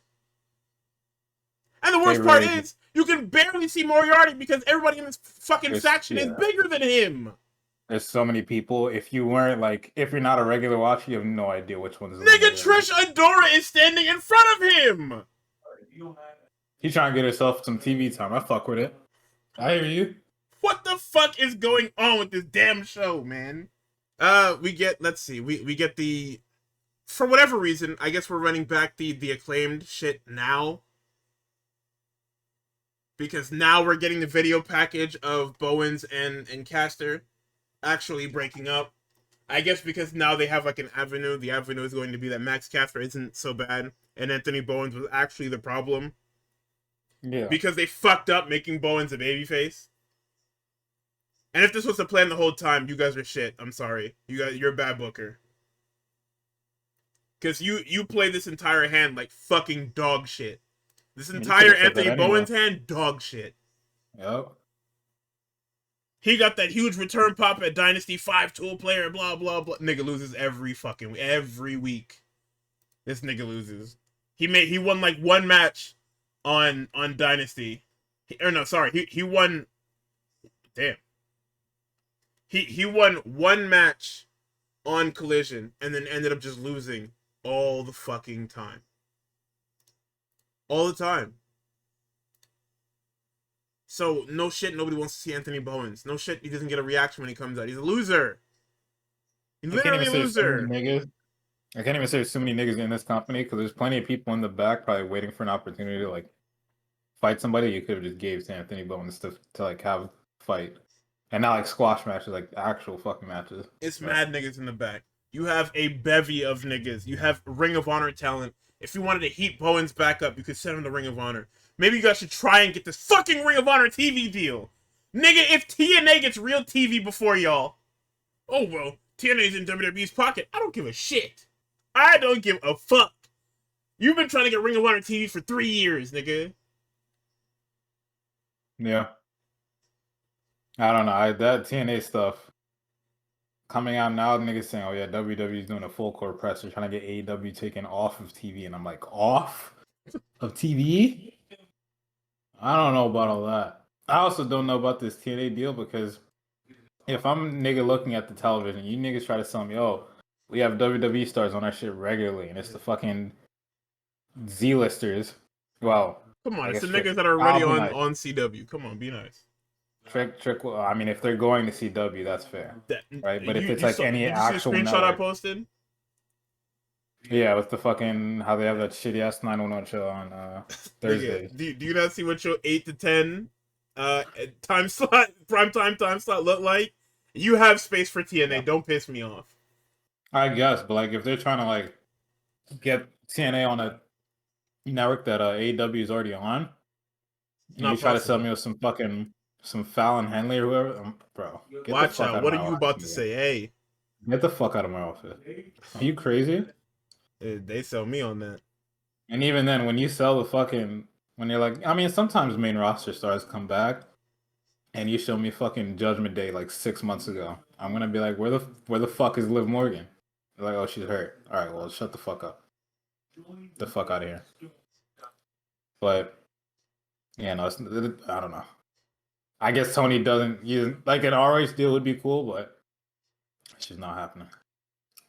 And this Anthony Bowens declaim stuff, you know, I'm sure the crowd will be into it when he actually does fight Max, but like It's as been of too right long. now, It's we been only too care long, about and they're in Max. two completely different places.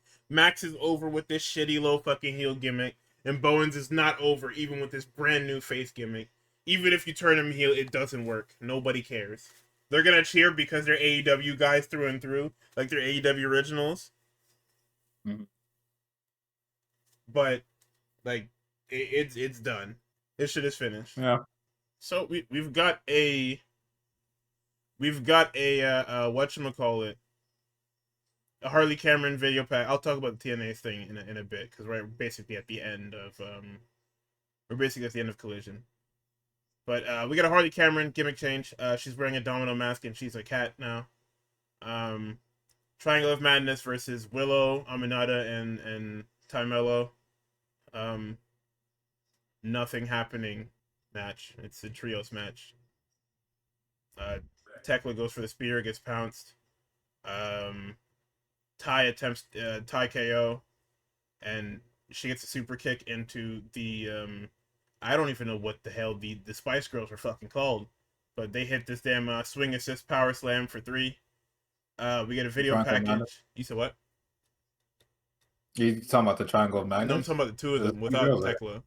Oh, yeah, I don't know what they're called. We're calling them the Spice Girls from now on. But we get a video package with Skyflight because why the fuck not? Says they're not going anywhere. FTR and Stokely after their win. Cope saw what he did out there, and it's his fault. He laid all his problems out. And all of them, well, one of them will be fixed after Wednesday. He's gonna turn Cope into his hoe. Cash talks about finally getting FTR back on track, and then Dax says to forget his ugly wife and his brat daughter. This is important because when they were faces, Dax all Dax did was talk about his fucking family. So he's flipping the script here a little bit. That's why he said that. So basically, Okay. they're gonna win the tournament. He says, "Brodito, you guys are fucking cool, but you guys aren't FTR." So, the crowd was getting rowdy during the end of the FTR segment. I don't know if anyone caught that, and it's because Max Caster's in the fucking ring, man. You had the live mic going during this fucking FTR promo, and niggas, I guess you cut this shit like outside of Gorilla, maybe. That's why you were able to catch everything. I don't know, but the fact that we just went from segment to segment like that is crazy. Because the crowd is getting rowdy. I'm like, Niggas what are, the fuck is happening? What did FTR say, nigga? no, these niggas are speedrunning this shit, bro. You cut to the ring and Max Caster's in the ring. I'm like, oh, okay, cool. As Max is talking, production fucks up on the barricade and puts Mystico's miniature on there. I'm like, what the fuck is this? I'm like, I guess it's Mystico then. Then Shibata comes out. I said, what the fuck? Yep. I said, how does this even happen? Are you testing graphics during this nigga's promo? So Niggas were on one that day. I don't know. yeah, Bowens, or sorry, Caster acknowledges Bowens, and I said it's horrible because nobody cares. Commentary notes that Caster was 0-17 before Roosh, so now he's 0-17-1. It should Shabbat. count as a W, but it I mean, doesn't I yet. think it does count as a W, right? I think that's like the point is that he's technically 1-17. even though they're not like matches. Like he didn't lose or he didn't win because you know the whole point is to. I guess it doesn't fucking matter. Either way, this nigga has 17 fucking straight losses.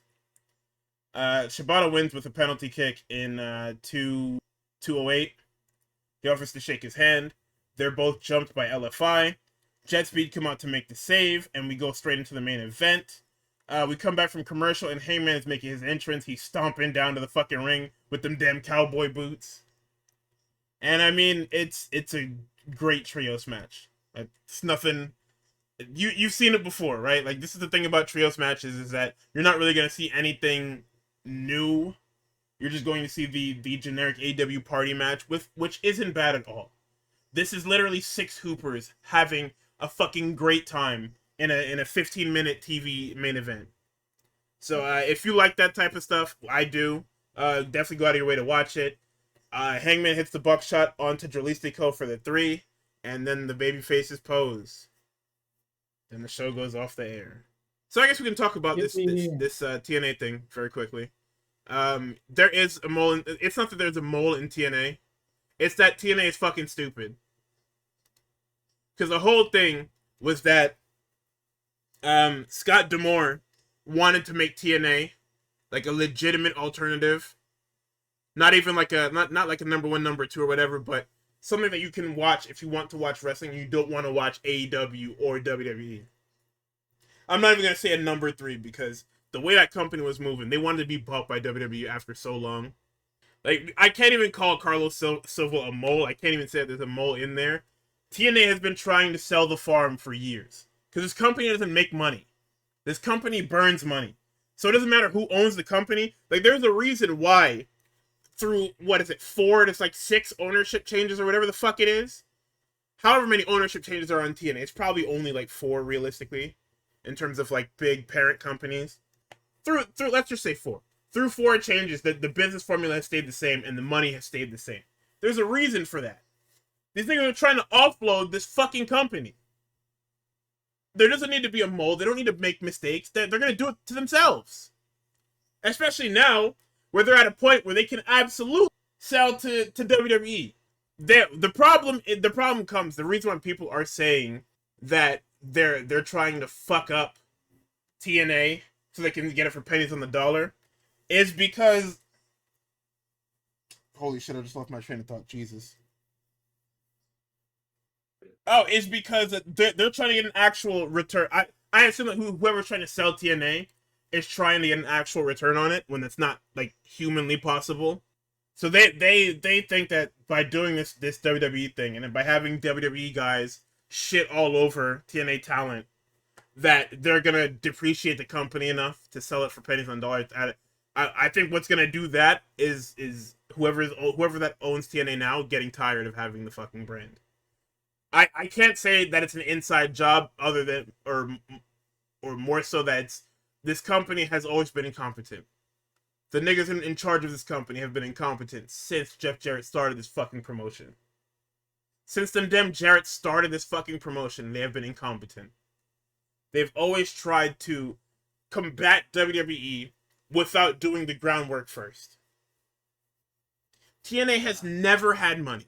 I tell you guys this every fucking week when we reference TNA on here. TNA had one lucrative year. That was 2009. They had a great product. And what happened the next year? They brought fucking Hogan and Bischoff in and made negative dollars. They made negative fucking like $15 million, whatever the fuck it is. They brought Hogan and Bischoff in and they went into fucking super debt after having a lucrative year. Like, please, no more talking about TNA. Who cares? Just wait for the damn WWE has purchased Total Nonstop Action Incorporated, whatever the fuck that shit, that the LLC is called. Garbage ass shit. Yippee developmental. E? Are we on fucking F now at this point? What do you mean? As far as like having developmentals, we got fucking Evolve. We might be at F. Technically, AAA is one of them. Nah, AAA is something a little different. AAA is more like an NXT. It's gonna end up being NXT Mexico by this time next year. All right.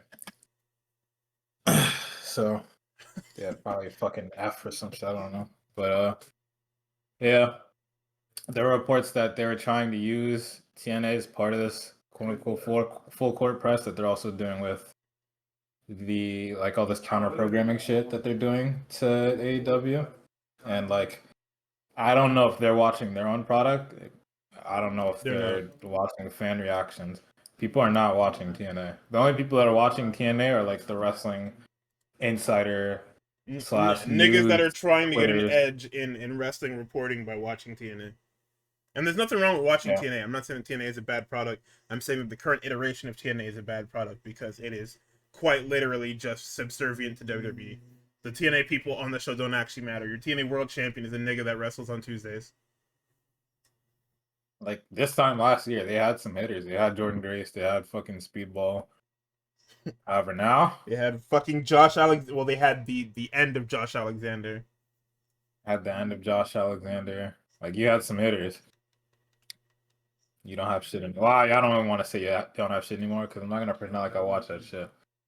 They have However, Leon Slater. They have they still have Eddie Edwards and Rich Swann. They just picked up Mustafa Ali a little bit ago, like a year or two ago, and they just picked yeah, up Cedric. Like there are good wrestlers in TNA. It's just the everything else about TNA stinks. yeah, your world title's wrapped up in some fucking dog shit. Your women's title's wrapped up in some fucking dog shit. Yeah, And and so and the Hardys are your tag champions. So what the fuck is going on here? like I really do get that you guys want to defeat the big bad evil that is AEW with this counter programming and shit, but there's ways to do that. And Eva was talking about it a little bit earlier. He goes just like back when the counter programming wars were happening was like NXT towards its peak. Um, and it was like the first regime of Triple H. So he was bringing back all his people, and he was like making Graps like the main priority. Cody came by, and it was looking like we were getting towards the end of this bloodline shit. And you know, AEW is kind of hitting its lull point and kind of just like, you know, not great sales, not great ratings, blah blah. However, now is not it's not the same. Yesterday's price is not today's price. You know, AEW is hitting their stride in all things, but I'm still gonna say all things but the women's division. But even now, you can tell that Tony took those fucking comments about how much time the women are getting too hard. Not that they're like getting like actual singles matches or like big storylines, but like they're getting at least the party matches, right? They're putting people on the screen that people want to see: Willow Nightingale, Alex Windsor, Tony Storm, you know, Athena, shit like that. You know, Mercedes Monet is on weekly TV again. Yippee, right?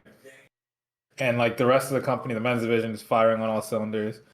Even with some people like Konosuke Takeshita taking time off to be in the G1, shit like that. Like everything is good. Things are good. Things are real good for them. If anything, it's probably the best the company's ever been. And you're trying to counter program that with NXT Heatwave. And then there's been like back and forth conflicting reports about how they want John Cena's last match, where they want it to be, when it's supposed to be, and all that. And they floated. People have floated an idea of a PLE for John Cena's last as like his last match. That never got off the ground. And then people have, you know, the actual plan is for it to be a Saturday night's main event, and they want to change it to counter program All Out, AEW All Out.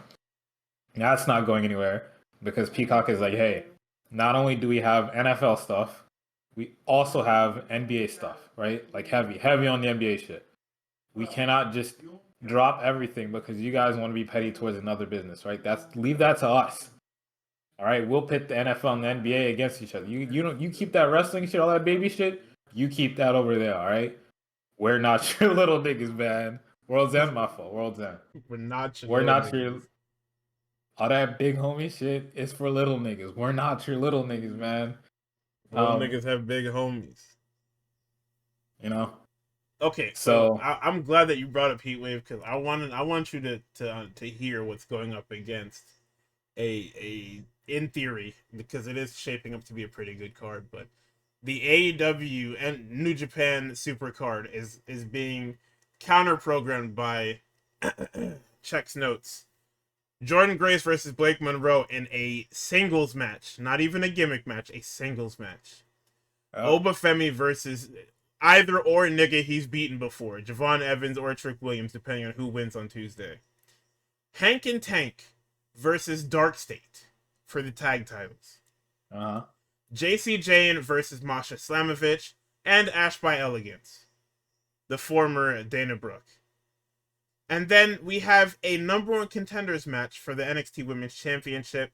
It's Jada Parker, Kalani Jordan, and Lola Vice. Whatever happens to this fucking show, you niggas deserve it. You kind of had me towards the beginning with Jordy and old girl, and then Open. I'm just going with Javon. We'll just go with Javon. I don't think Trick is winning that. You kind of had me there, and then you lost me after that. Yeah, because the rest of this doesn't fucking matter. Nobody wants to see Hank and Tank. Hank and Tank aren't awful. I don't want to see them niggas. Fucking it's a TNA Knockouts Championship on my NXT pay-per-view. Yeah. And what's the Forbidden Door card? Forbidden Door, they just added that damn fucking ass out match. Whatever the fuck that shit called. Fucking lights out steel cage match.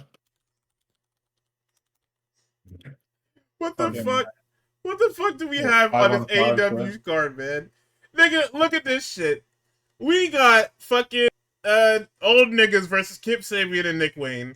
We've got Hanger and Max. We've got Zack Sabre Jr. versus either Lee Moriarty, Hechicero, Nigel McGuinness in his fucking like third match post-retirement, or Daniel Garcia. Either way, it'll be a good match. We've got Fletcher and Hiromu. We've got Mercedes Moné, Alex Windsor, Persephone, and a to be determined from Stardom. Probably going to be announced this weekend at the 5-Star GP. I believe it's like the next 3 nights are 5-Star GP, so we'll probably get that announcement within the next 48 to 72 hours. Timeless Tony Storm versus Athena. Okada and Swerve Strickland. The Hurt Syndicate and the Eliminator Tournament winners, which is most likely going to be FTR. And then we have the Golden Lovers, Darby Allin, Tanahashi, and Ospreay versus the Death Riders, the Young Bucks featuring Gabe Kidd. Jesus. Nigga, it's done. Yeah. Stop doing it.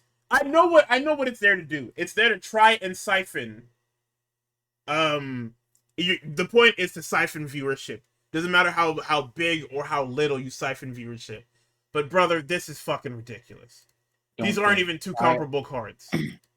I really truly don't think that they're going to siphon any viewership from that. The idea is if there's any viewership siphoning, it's a win. That's the whole thing. I think at this point, like, the WWE brand is. I think it's in the mud. No, the NXT brand is in the mud. WWE brand is on its way there, but hey.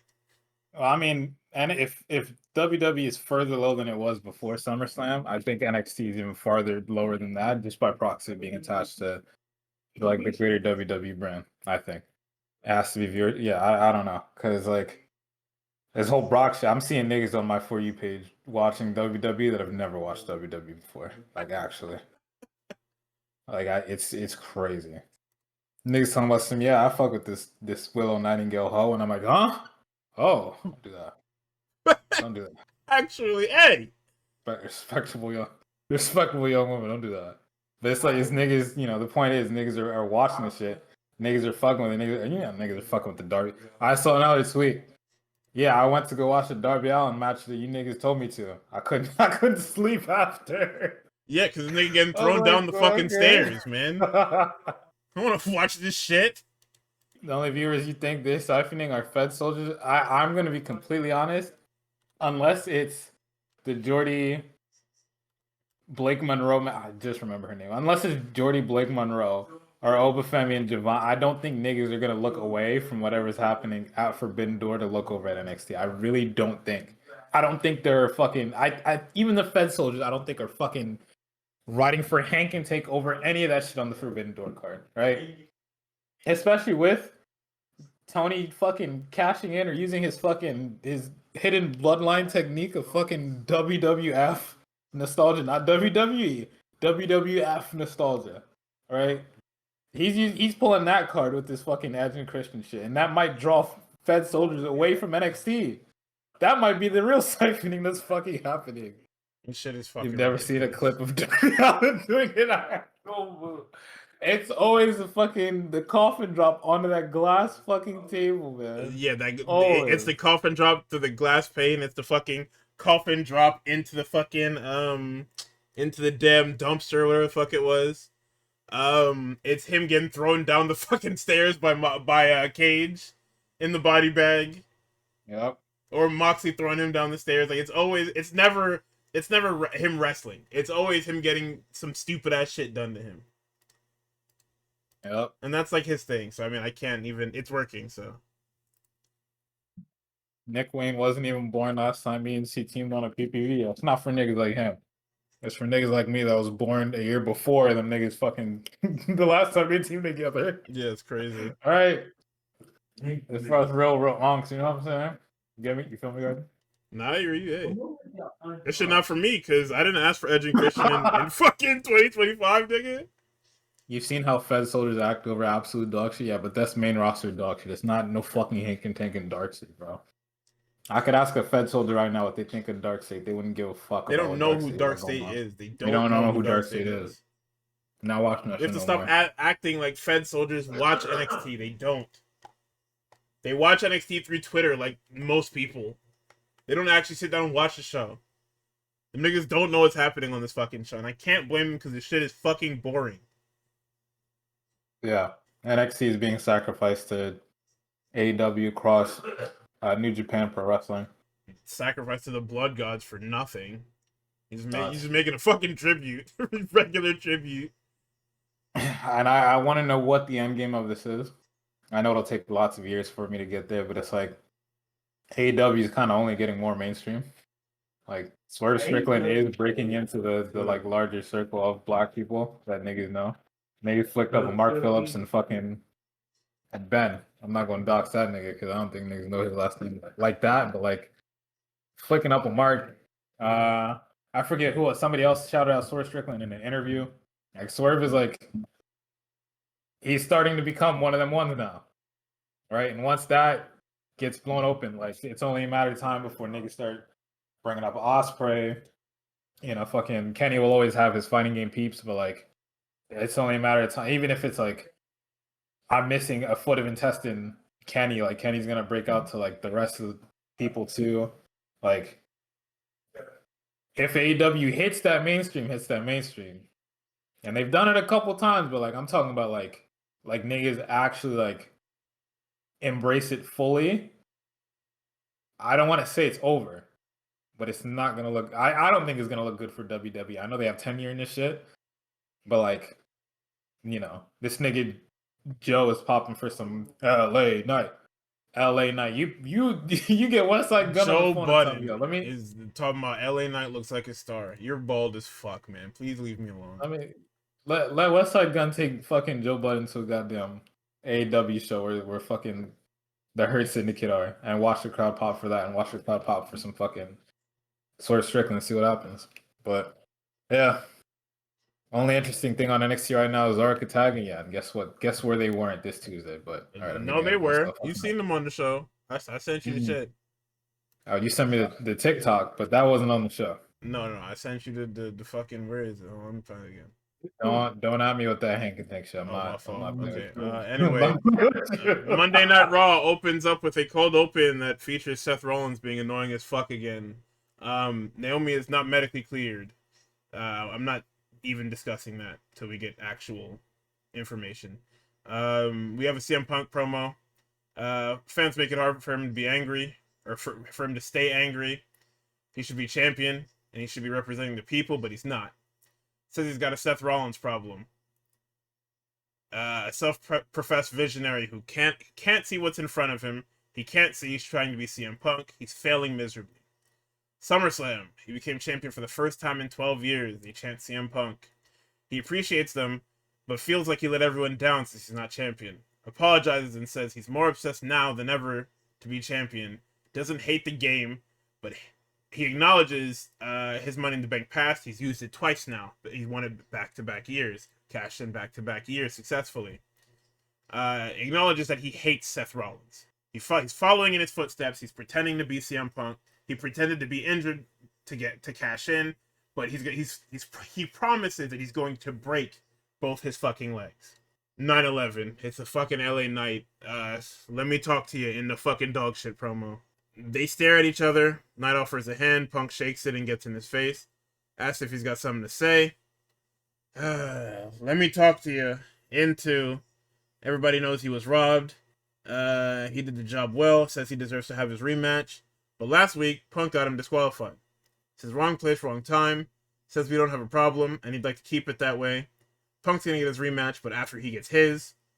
And then Punk says that LA Knight should be thanking him for saving his fucking life because he was going to get his head Mario stomped into this fucking canvas. Not canvas, sorry. Mario stomped into the concrete. Brains everywhere. Lame ass nigga. And he was right. But sure. Says he's a let's see. Yeah, says he's a former world champion and that he's number one contender. Knight's gotta go to the back of the fucking line.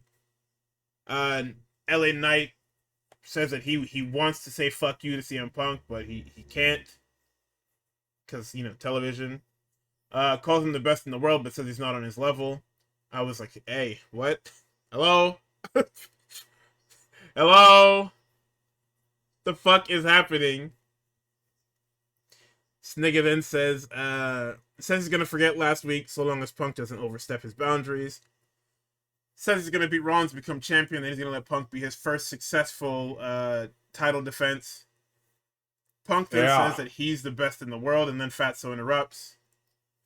Says that LA Knight shouldn't get into the favor business with Punk. Then starts listing all the bad things that happened to him, including being fired. Punk then interjects and says, alright, Fatso, come on. Somebody's gonna get punched in the face. It's gonna be you and your double chins, or it's gonna be Braun Braun. Heyman puts out Braun versus Punk and LA Knight. 10, little Brawny Steiner decides that he is going to take he says, you know what, fuck this shit. Nigga takes his blazer off, and he's about to march down to this fucking ring and kill them both. Rip their fucking heads off. And then Heyman's like, yeah, hey, whoa, relax, man. They're trying to hold this nigga back. He then lets out, you're 47, what are you gonna do? And you're 40. I'll kick your asses. You're 100 combined. The greatest ever. I'm not gonna tell him no. Because what he's gonna rip my fucking head off, nigga.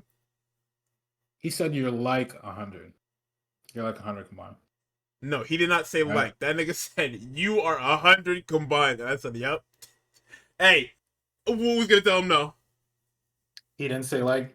He meant to say like. No, he didn't. No.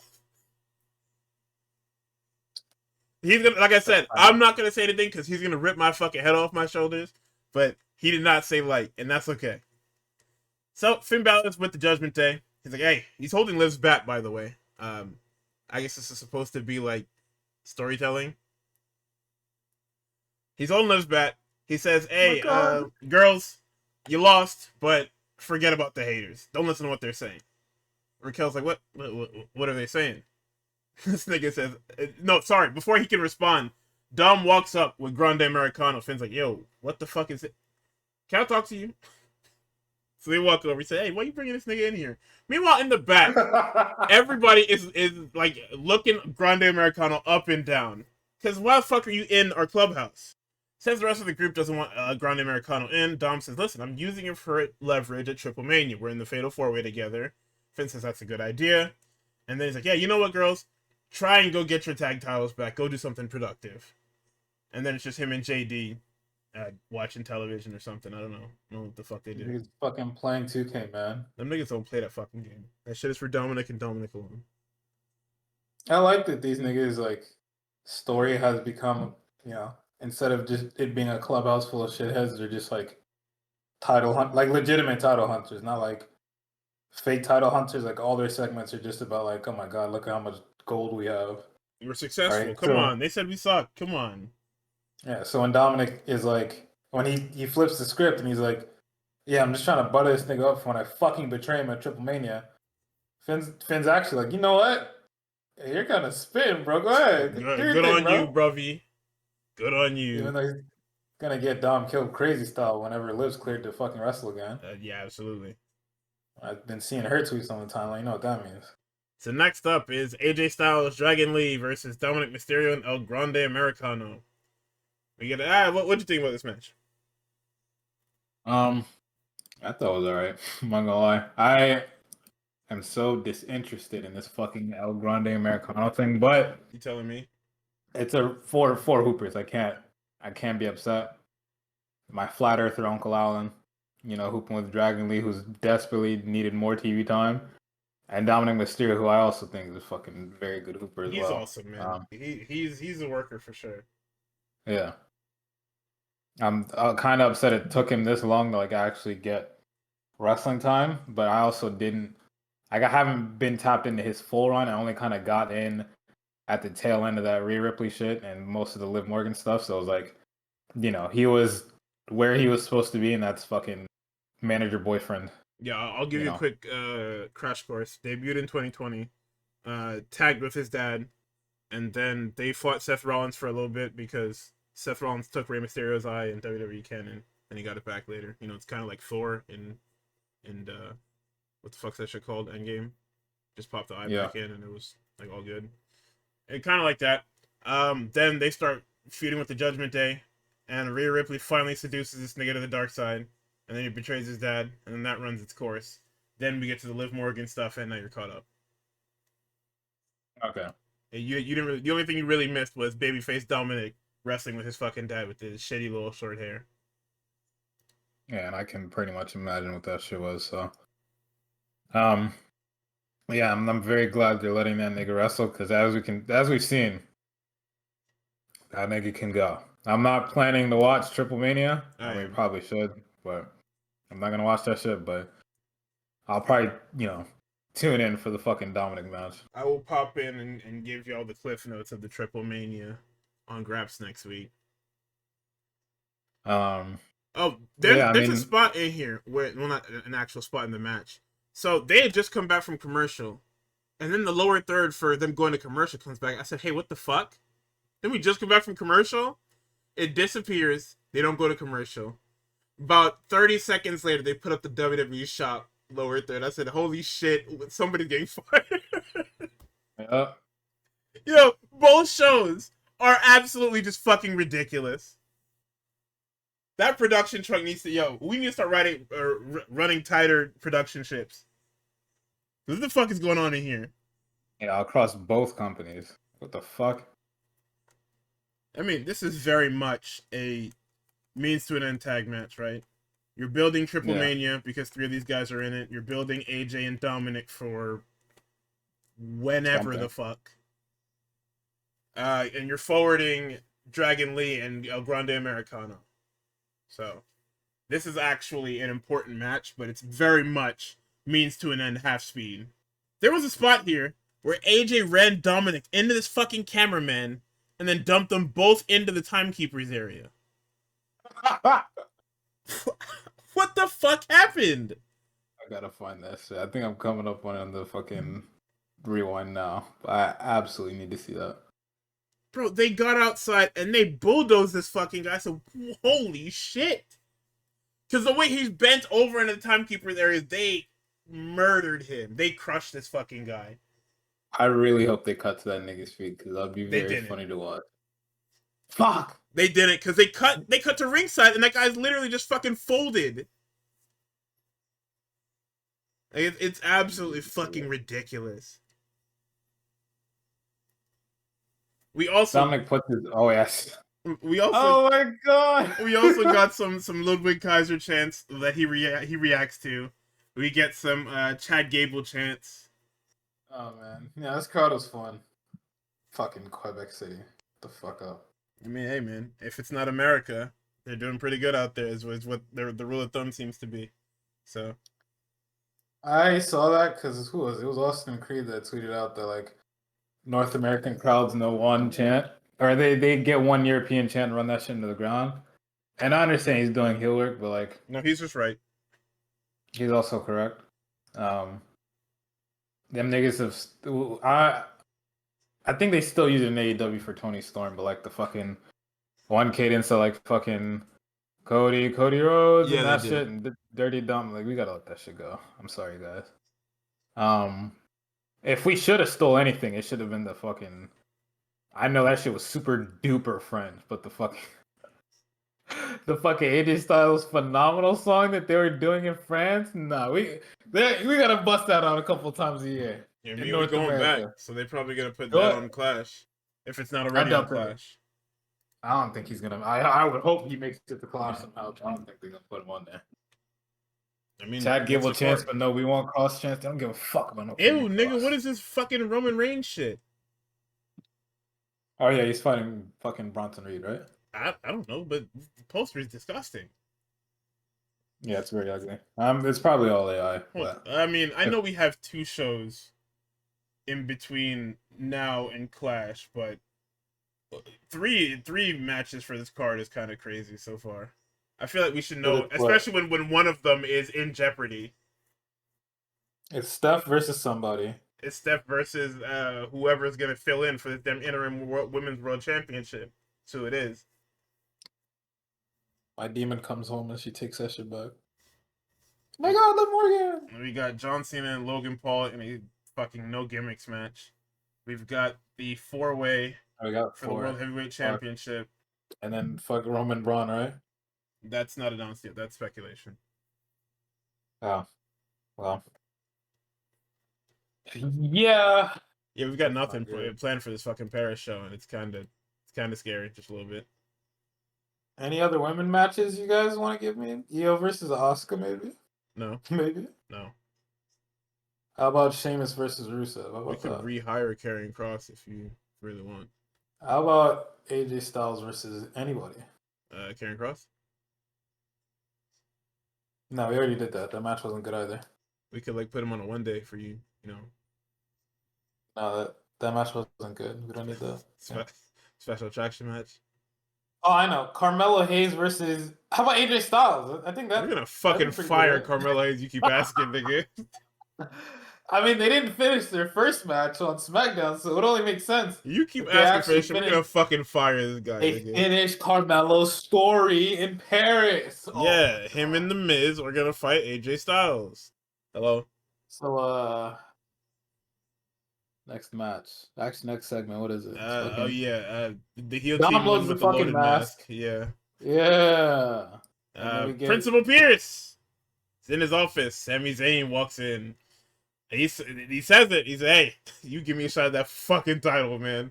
Pierce says, "Yo, hey, what the fuck did you do? Hey, listen, man. If you beat Rusev, we can talk about you getting this shot." Sheamus walks in his fucking Levi's, and I'm just flabbergasted that this nigga is wearing some fucking Levi's. This is the most dad look I've ever fucking seen on this guy. Like, never. He's worn like full on fucking like the little goddamn hat with the damn suit and all that shit like that. And this is the most dad he's ever looked. He's angry. This is his angry outfit. And Pierce tells him, "Yo, chill out, man. We got a match. This nigga's got a match. Chill out." Sammy then tells him, "Yo, please don't get involved.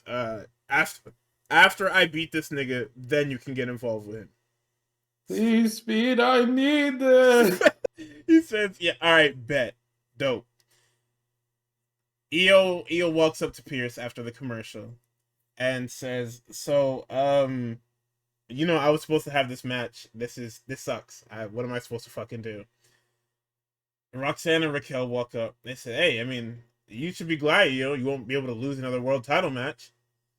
Io looks at her crazy style and says, "Yo, can I whoop her ass?"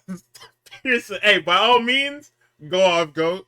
Then we get Rusev and Sami Zayn. What you got? I actually fucked with this match heavy. Yeah, I know everybody did. Rusev, So we got fucking 9/11 Rusev was having the time of his fucking life, man. because he can wrestle He big. was beating the fuck out of Sami. Yeah, I like a lot of Sammy's offense too. I like Rusev's offense. Rusev just straight up beating the fuck out of this nigga. And he was hitting a lot. Like you said, he was working big. He was hitting a lot of fucking big moves. He hits a fucking. They had a name for it, but this nigga is pretty much a super kick. The He Machka hits a kick. super kick. Yeah, the Machka kick. right in this nigga's fucking grill, and I'm just like, Jesus Christ. This shit looks crazy, man. He does the fucking, I forget what Corey Graves calls it. He remixed it into fucking something. But he was like, yeah, the 10 beats of fucking the shit that Sheamus does. Yeah. Corey remixed it into wherever the fuck Rusev is from. I forget what the fucking country Bulgaria. is, but yeah, 10 beats of Bulgaria. That shit kind of hard. I'm not gonna lie. And that shit looks like it fucking hurts. Sammy hits this fucking. It was a tribute to Sabu. I need to start writing shit down again. The Aztec But press, yeah. the Aztec press, he hits the fucking little flip to the outside off of the fucking ropes. That shit looks cool as fuck. Like I mentioned in the SmackDown portion of the show, Sammy goes for this fucking exploder on Rusev. Rusev's so fucking fat, man. He's too fucking thick. Like, It's it's different. Rusev is thick. The other two niggas are just fat.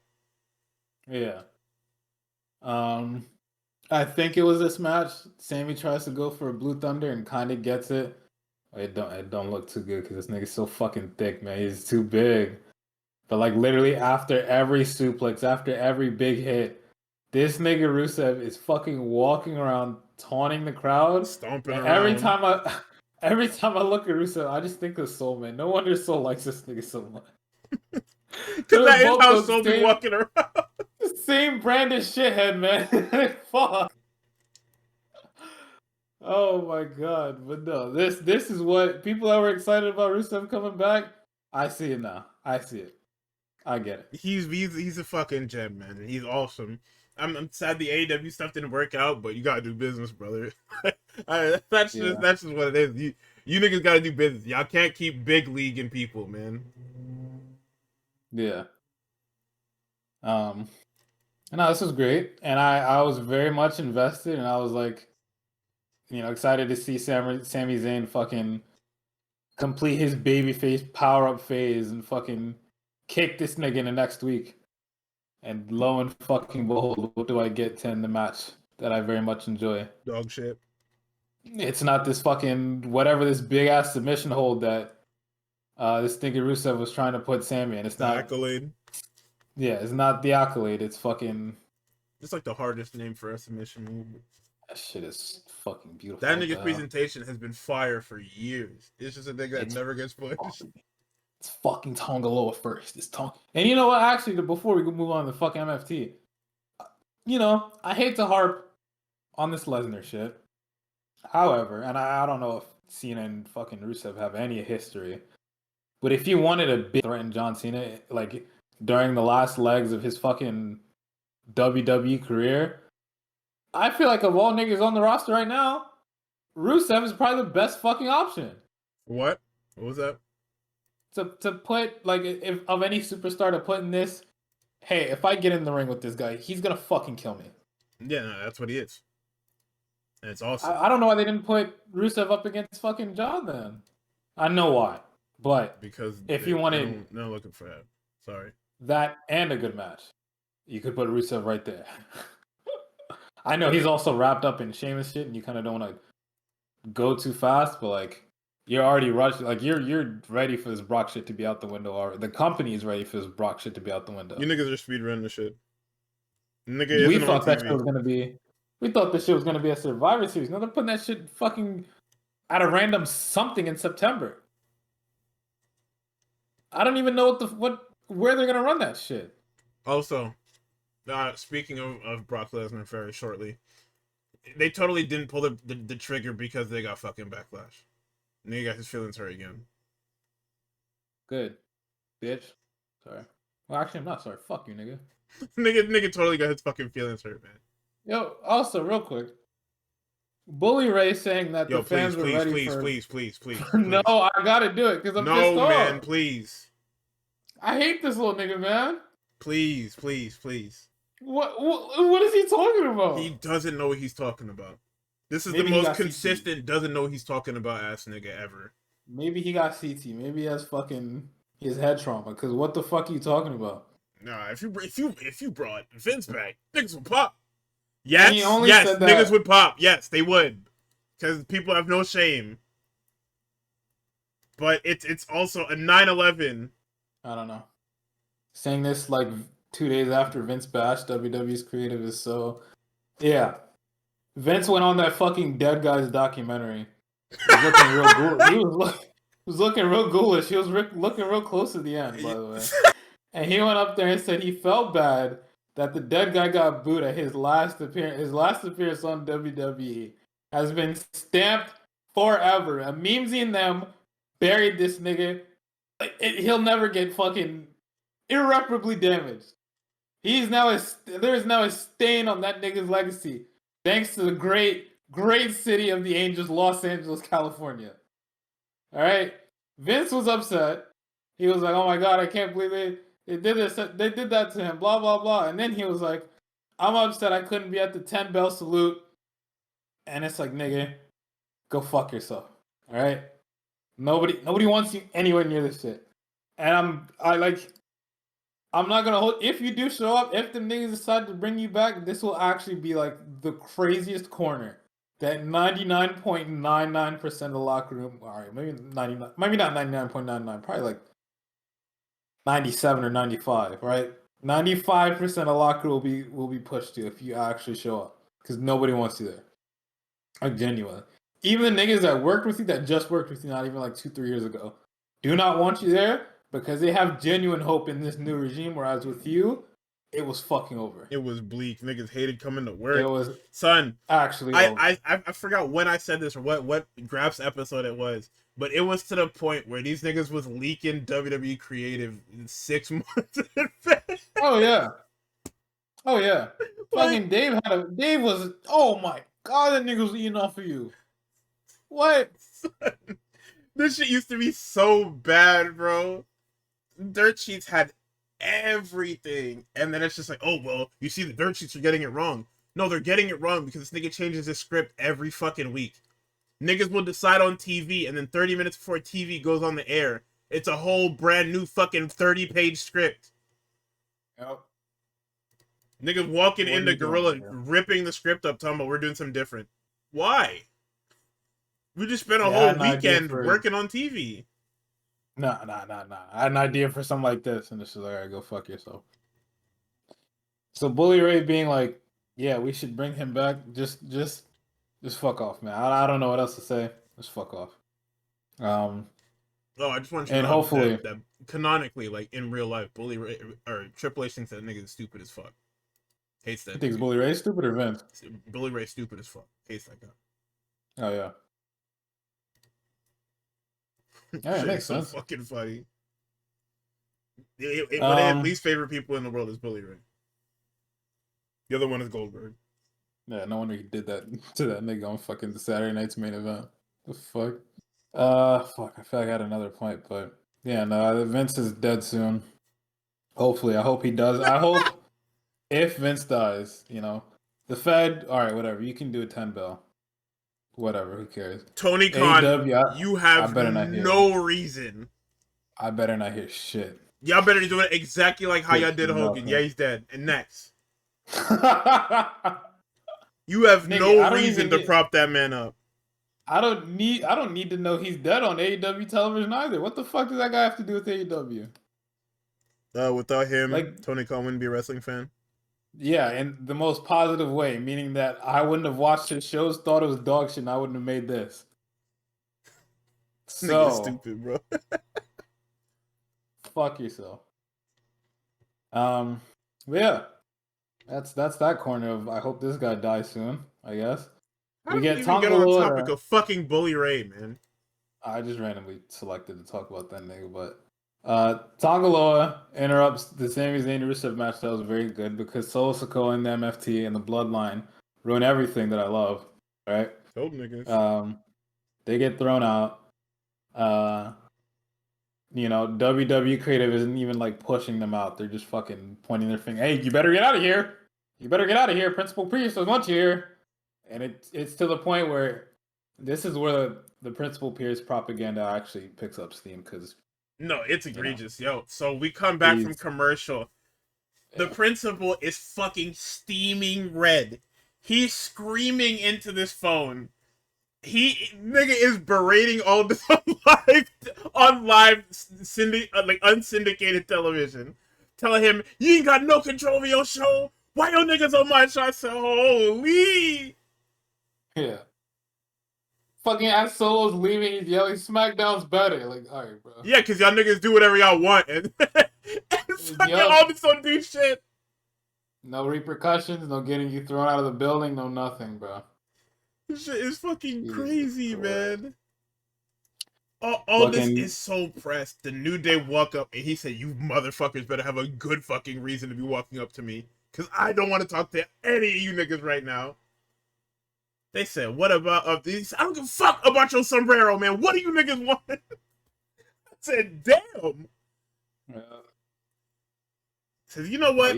Next week, if y'all want Penna so bad, Grayson Waller can go find me. Get the fuck out of my face. Bro, nigga, even before that, Adam Pearce is top 0 general manager, nigga. Even before that, after he got off the phone with all this, some little fucking referee came up and was like, "Yeah, we broke up." Fucking, I forget who they broke up. It was like Rusev fucking and Sheamus. He said, "Oh yeah, like last week, fuck nigga." Like I was just like, holy, the holy, principal airing everybody out was killing me, dog. Oh my god! And I was like, no, Nick, all this get out. Yo, you know what's crazy? A bunch of fucking niggas in masks and like active terrorists ran your brand over, and the first thing you did was give him a tag team title. Yo, GM is ass, bro. Oh my fucking god. I don't know what's going on. Nigga. I saw him pull out the whiteboard and I thought he was doing so well. What happened? Son, the Wyatts literally ruined everything and they got rewarded with a tag title shot. They fucking won. DIY is literally, like, do you know how crazy it is that you prove DIY right every week? Like, it's not enough for Chelsea Green. It's not enough for Chelsea Green. The whole comedy segment is the fact that she's wrong. But DIY is supposed to be wrong, and they're right every week. Because all this is fucking stupid. Them niggas killed Chad Gable, and Pierce was like, what the fuck is going on here? Hey, get on my show, man. Get the fuck out of here. All this FC, just hold on. The English Premier League is coming up.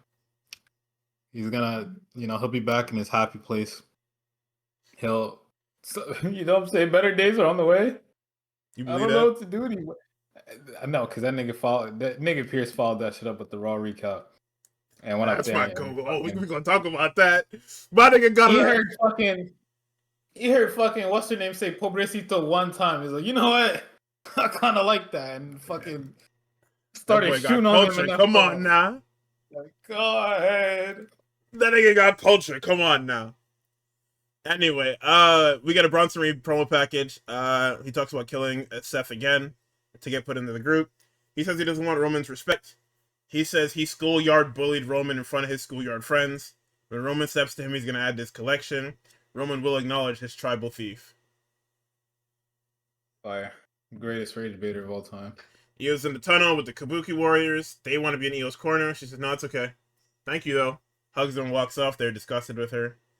We then get a Hooper's Ball. Io Sky and Roxanne Perez. I have nothing but glowing words for this match because it is honestly just fantastic. This is just the purest form of two Hoopers being at their absolute best. Having to fill in for a match that an impromptu match that they found out earlier in the day wasn't happening. So this shit is awesome. This was brilliant. Everybody has praise for Io Sky as like the best in the company. I'm here to tell you right now, them niggas are right. But also, I do not want it to be understated how good Roxanne Perez is. Because, NXT's top prospect, right? Came out of the fucking Royal Rumble hooping. Elimination Chamber hooping. She had a bit of a lull period where them niggas just did not know what to do. But ever since fucking Liv Morgan went down, fucking Roxanne stepped into that role, excelled, bro.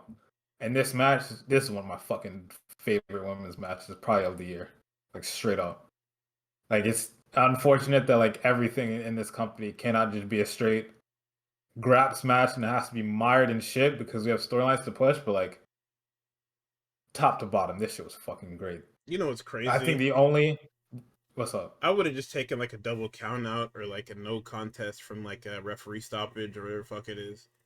Like Yeah, you could have did the cool finishes. You niggas chose to do this. yeah. For whatever reason, I'm not. I told you just to push these fucking stories, bro. For nothing else. I think the only like quote unquote bad part is that like I think I have to go look, but I'm pretty sure Io kind of fucking fucked up one of her moonsaults and probably kicked rocks in her fucking face. Yeah, But she I mean, definitely hey, like leg to fucking head. It was wild. yeah, shit happens, bro. Um, but no, this shit was great. Roxanne's great. Io's great. Some good ass craps, nigga. Uh, let's see. What the fuck was on here? We had a Shining Wizard for 2. We had the La Mystica under the crossface, Fire. double underhook backbreaker, Asai moonsault on the Raquel and Roxanne. And then the Kabuki Warriors come down to try and even the odds. They get on the apron. Io gets run into them and rolled up for 3. And then after the Yep. match, Io is looking at these niggas like, why the fuck were you even out here? Why? Io trying her Yeah, we hardest to be wanted to even nice. up. Like, come on, nigga. So, Uh, the high point of the night, Jackie is with, you guessed it, main event Jey Uso. Main event Jey Uso is now in Yo City. He's still wearing black, by the way, so Roman is not too far. But yeah. he had some family business. Now it's time to handle business. Braun on notice. Set on notice, especially for that damn world championship. 9/11 immediately. What is he talking about? The first promo that I'm happy to see Jey Uso. LA Knight walks onto the fucking screen, and I said, holy shit. Oh yeah. Who asked for this? Here comes this fucking asshole. The line starts behind me. You know what this motherfucker said? I'm a solidified Jey Uso fan now. This nigga said, yeah, I'm gonna welcome you to Monday Night Raw. I said, holy! Okay. Okay! Okay. Get the fuck off my show, LA Knight, lame ass nigga. Sorry, it's Joe Budden verified LA Knight to you, nigga. I don't give a fuck. The fuck off my screen, man. So back towards Gorilla, Io is asking the Kabuki Warriors why the fuck they got involved. Why did they come down to ringside? She didn't need them. They're apologizing profusely, but Io's continuing to go off and go off and go off and go off. And I can say, okay, you know what? Fuck off. We tried to help you. It was an accident. To the fuck out. And then she walks off, leaving. This was scary, because Asuka snaps, and the look that Kairi has on her face right after is like the scare. It made me so sad, nigga. Because Kairi and Io just look so fucking sad that she snapped like that. And I said, oh wow, this feels bad. So then we cut over to White Woman Hour. It's Maxine Dupree and Becky Lynch for the Intercontinental Championship. I thought that this was a good outing for Max. I think the problem is that she's training with Natalya. And not necessarily a problem, but she's learning the basics with Natalya, which is good. But someone of her stature should be working big. And I'm saying that because she is too tall. Maxine chance, but no, we want Cross chance? Of course not. And I know that not every tall person should work big, but I think that for her, she should be work, because grappling with Becky didn't look good, and it's because of the size difference. So I think whoever put this match together should have let her work big, right? Because the problem is the type of technician that Maxine should be grappling with is a Stephanie Vaquer, is an EO, not necessarily a Becky Lynch. Becky Lynch she should be working a lot bigger and stronger with, because Becky's whole thing isn't really that she's a technician; it's more that she's scrappy.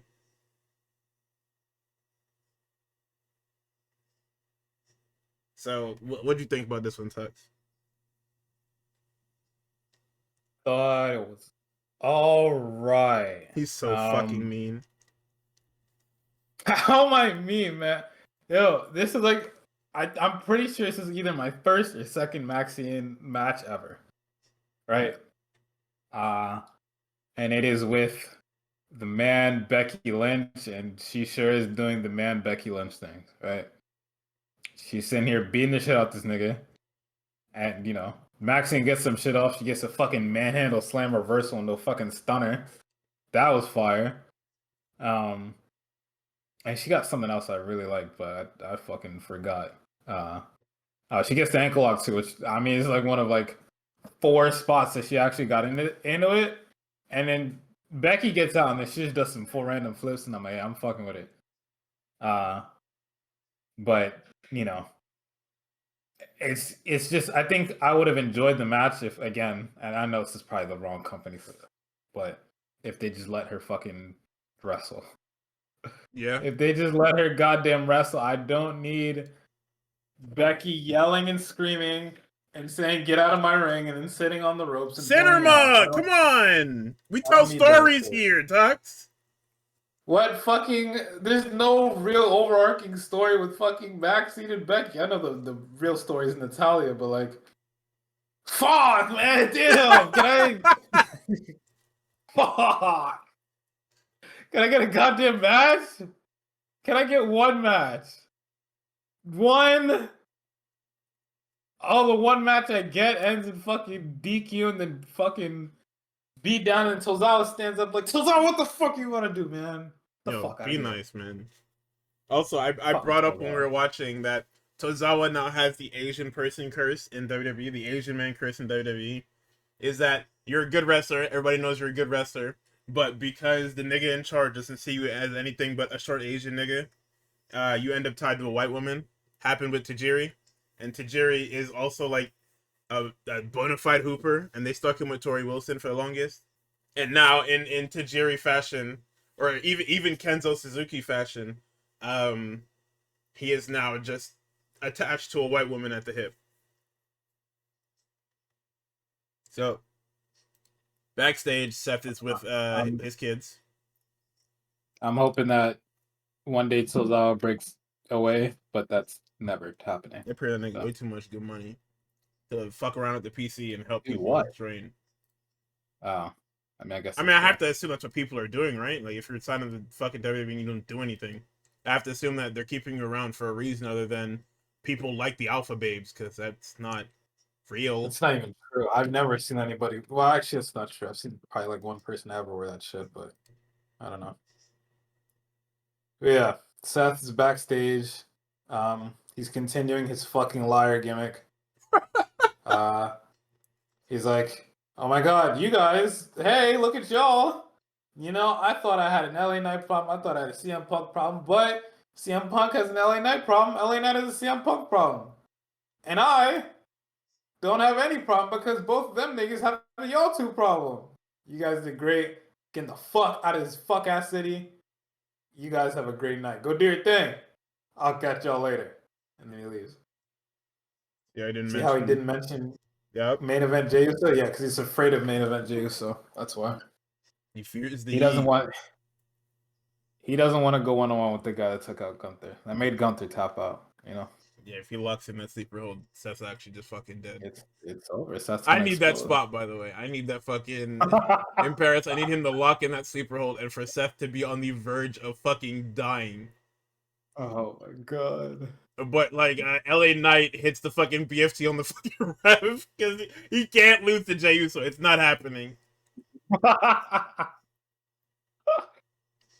Oh my god. So I like this Bailey what promo. did you think about this? Oh, thank God, we're on the same page. I like this Bailey promo a lot. It's just a damn shame that it comes off the back of me complaining about bullshit, nonsensical booking for 5 weeks. Because I literally sat up here and said, "What are we doing? Where is this leading?" And I like the idea of where it's going.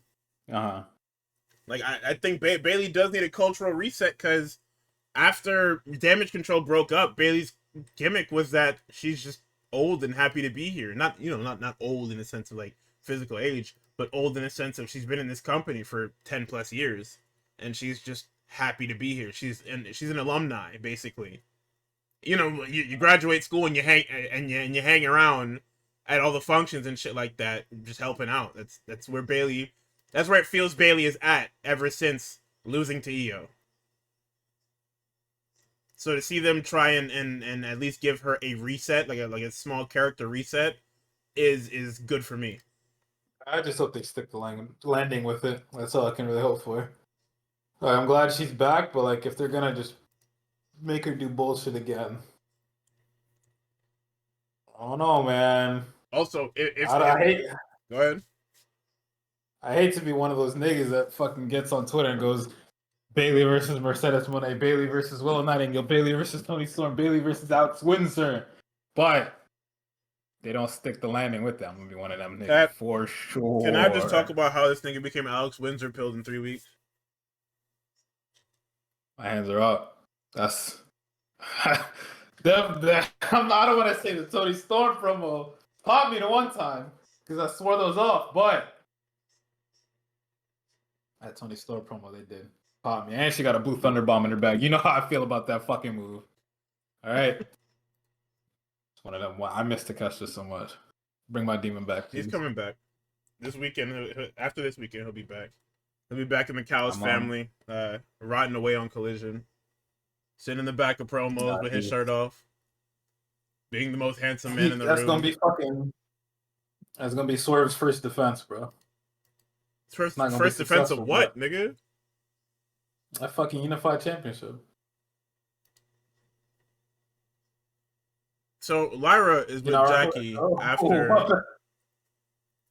So Lyra is with Jackie after this segment plays, and in the most dangerously real life segment ever, there's no accountability.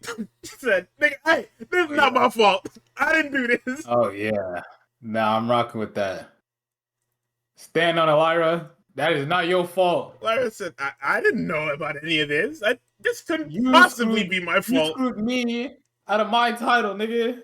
Don't get up there and start boohoo crying. Fuck you, nigga. Weird segment here. I mean, I guess this is a tease for Clash in Paris because they've already made their mind up with Naomi. Io walks into Steph, and Steph tells her that she's not the only one who was promised a title match, and then she just leaves the fucking building or something. I don't know what the hell happened. Oh, nigga. Io then walks over, and here's Rhea Ripley. They're big ass arms. What's the fucking Thanos quote? That nigga got a lot of quotables. Fucking everything comes back to me. Where fucking is. Yeah, you could not live with your own failure. So where did that bring you back to me? Yeah, that's where fucking Rhea is at right now, or that's where Io is at right now. So, Rhea apologizes. Sorry about not getting a match. Sorry you fucking lost to Roxanne. She says, "Hey, can I talk to you about the Kabuki Warriors? Do you know if you can trust them?"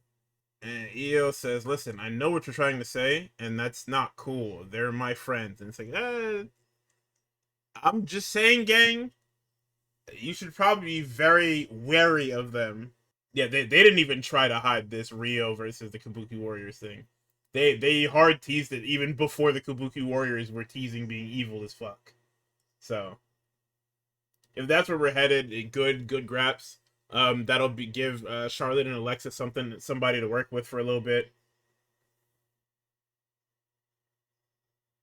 Women's tag teams fucking reviving. Hold. No, because that means we need Nisha to and Beef stand by. Whoa. Oh. Anyone but them. Whoa. Misha got a U.S. title to get fucking her head beaten over. Oh, man. That match is gonna be good too. I'm buying stock. I'm placing stock into that match. Stiff grab, yup. Oh damn, man. Okay, well, main event time. This shit stinks. Also, all these niggas just tapping in now to the fucking Rhea Io gay nigga fest. Nigga, we've known this since Survivor Series, right? You niggas are late to the party, and niggas been gay as hell for a while. All right, it's not getting any less gay either. Speaking of gay people, we got LA Knight. That nigga is not gay. What are you talking about? Huh?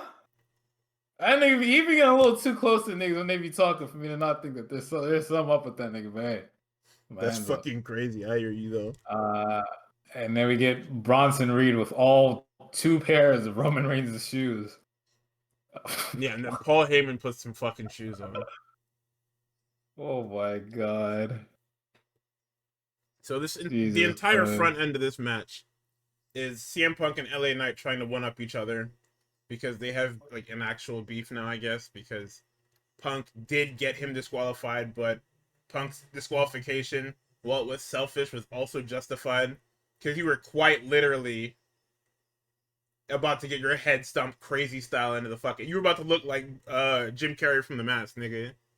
A nigga was hog-tied with a 12 gauge to his fucking chest, talking about something. I had him right where I wanted him, nigga. Yeah, whatever, nigga. Come on, bro. Also, Memesy is right. Punk got a fucking shirt on. I know Kevin Owens was fucking looking at his screen with disgust. Nigga had the fucking evil twitch, the fucking Fairly Odd Parents Are you twitch. crazy, nigga? Nigga see That him with nigga that was shirt at on, home. said, "Hey, hey, hey, hey, hey." His wife was on the couch trying to watch some Graps on a Monday night. Here comes fucking Kevin Owens standing in front of the screen, pointing at that shit. Talking about, you see this nigga? You see this? You remember what he said to me, right? Yes, I remember, Kevin. Look what he doing now. Screaming at the TV. Oh my god. So, This I referee is mean, so they do this funny. cool thing where they run into Bronson Reed 11 fucking times solo, and then finally decide to work together to get him over the top rope. Unlike Solo Sikoa, he goes flat back. Uh, Hooper. now I have to look. I have to watch SmackDown and look, because that's something that I didn't notice.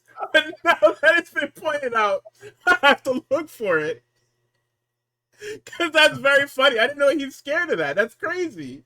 I mean, I get it, right? But like, brother, it's just go over. They're literally the way the bump is designed is that they're helping you rotate. You don't. There's nothing you have to do to rotate. All you have to do is let them run into you and jump, and then your body will rotate. Jesus, man. There are a lot of people that do take that bump sideways or even backwards or whatever the fuck it is. But we get an assisted bulldog, the Steiner's finish. Punk hits 2 high knees into the Macho Man. LA Knight takes out Bronson Reed, and because because it is a WWE main event circa literally any year, this ends in a no contest because Seth Rollins decided that he wasn't going to go home like he said, that he wants to kill CM Punk. And who comes for the save this week? There's no that Roman Reigns shit don't work. Who's here? Who's here for the save with the chair? Main event Jey Uso. And guess what, y'all? He's not an idiot anymore. Because he comes out with that chair and he sizes up his options. He knows if he sprints down, everybody was hoeing him, talking about, nigga, you watch your mans get beat up? Fam, there is a pit bull with a fucking cinder block outside the ring. I have to find a way to approach this motherfucker without getting killed. I do have to find a way to approach. So he comes And out it with the worked. chair. His approach worked. They finally clear the heels out. Babyface is standing tall. Jey Uso in front with the fucking chair now that he doesn't have the belt. And Principal Pierce back at it again. Shooting at the buzzer. Literally at the buzzer. He says, Seth Rollins, you really think you can just have everything your way, huh, fuck nigga? I got something for your ass, don't even worry. You gonna defend that title against Jey Uso. Nigga said, I beat Jey Uso. Nigga, what the fuck? Easy. And LA Knight. No. No, no, no, no. And CM Punk. Crowd getting hot for it. It's a 4-way at Clash in Paris. And then it's fucking Bedlam. Niggas start fighting. It was a good ending to Raw. Like it was a hot ending to Raw. I just don't like when you niggas do this stupid ass shit where it's a no contest finish when somebody could have lost. Nigga, you could have pinned LA Knight. Who cares? You could have pinned Bronson Reed. Who gives a shit? Have Braun Breaker spear Bronson Reed by accident or have him get run into Bronson Reed and then hit Bronson with some shit and pin him. Who cares? Yeah, and then these niggas, the heels take over, and Bronson and Braun put their fucking fingers all in Punk's mouth, and it's the most insane shit ever. The way the heels take over is funny as fuck too, because it's not like they even do anything.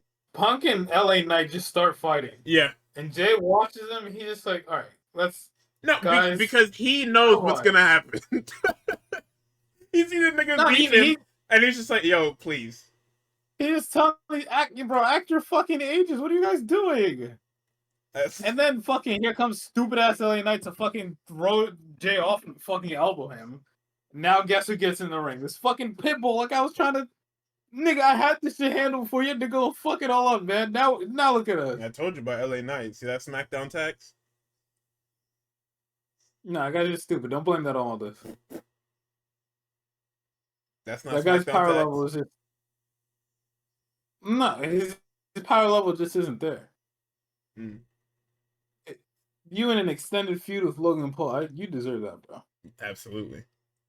So Seth stomps out CM Punk, and the show fades to black with the Vision standing over the baby faces again. Let's go back to the Seth Riders. I mean, I like that one better. All right. I mean, NXT was boring this week. There's the 2 highlights on this show, I believe. Yes, yeah. There are 2 highlights on, well, 3 highlights on this show. But I will you say Seth Riders, sorry. So we open, well, we get a fucking recap of last week's NXT. Hank and Tank get told by Ava, hey, y'all need to leave Dark State alone.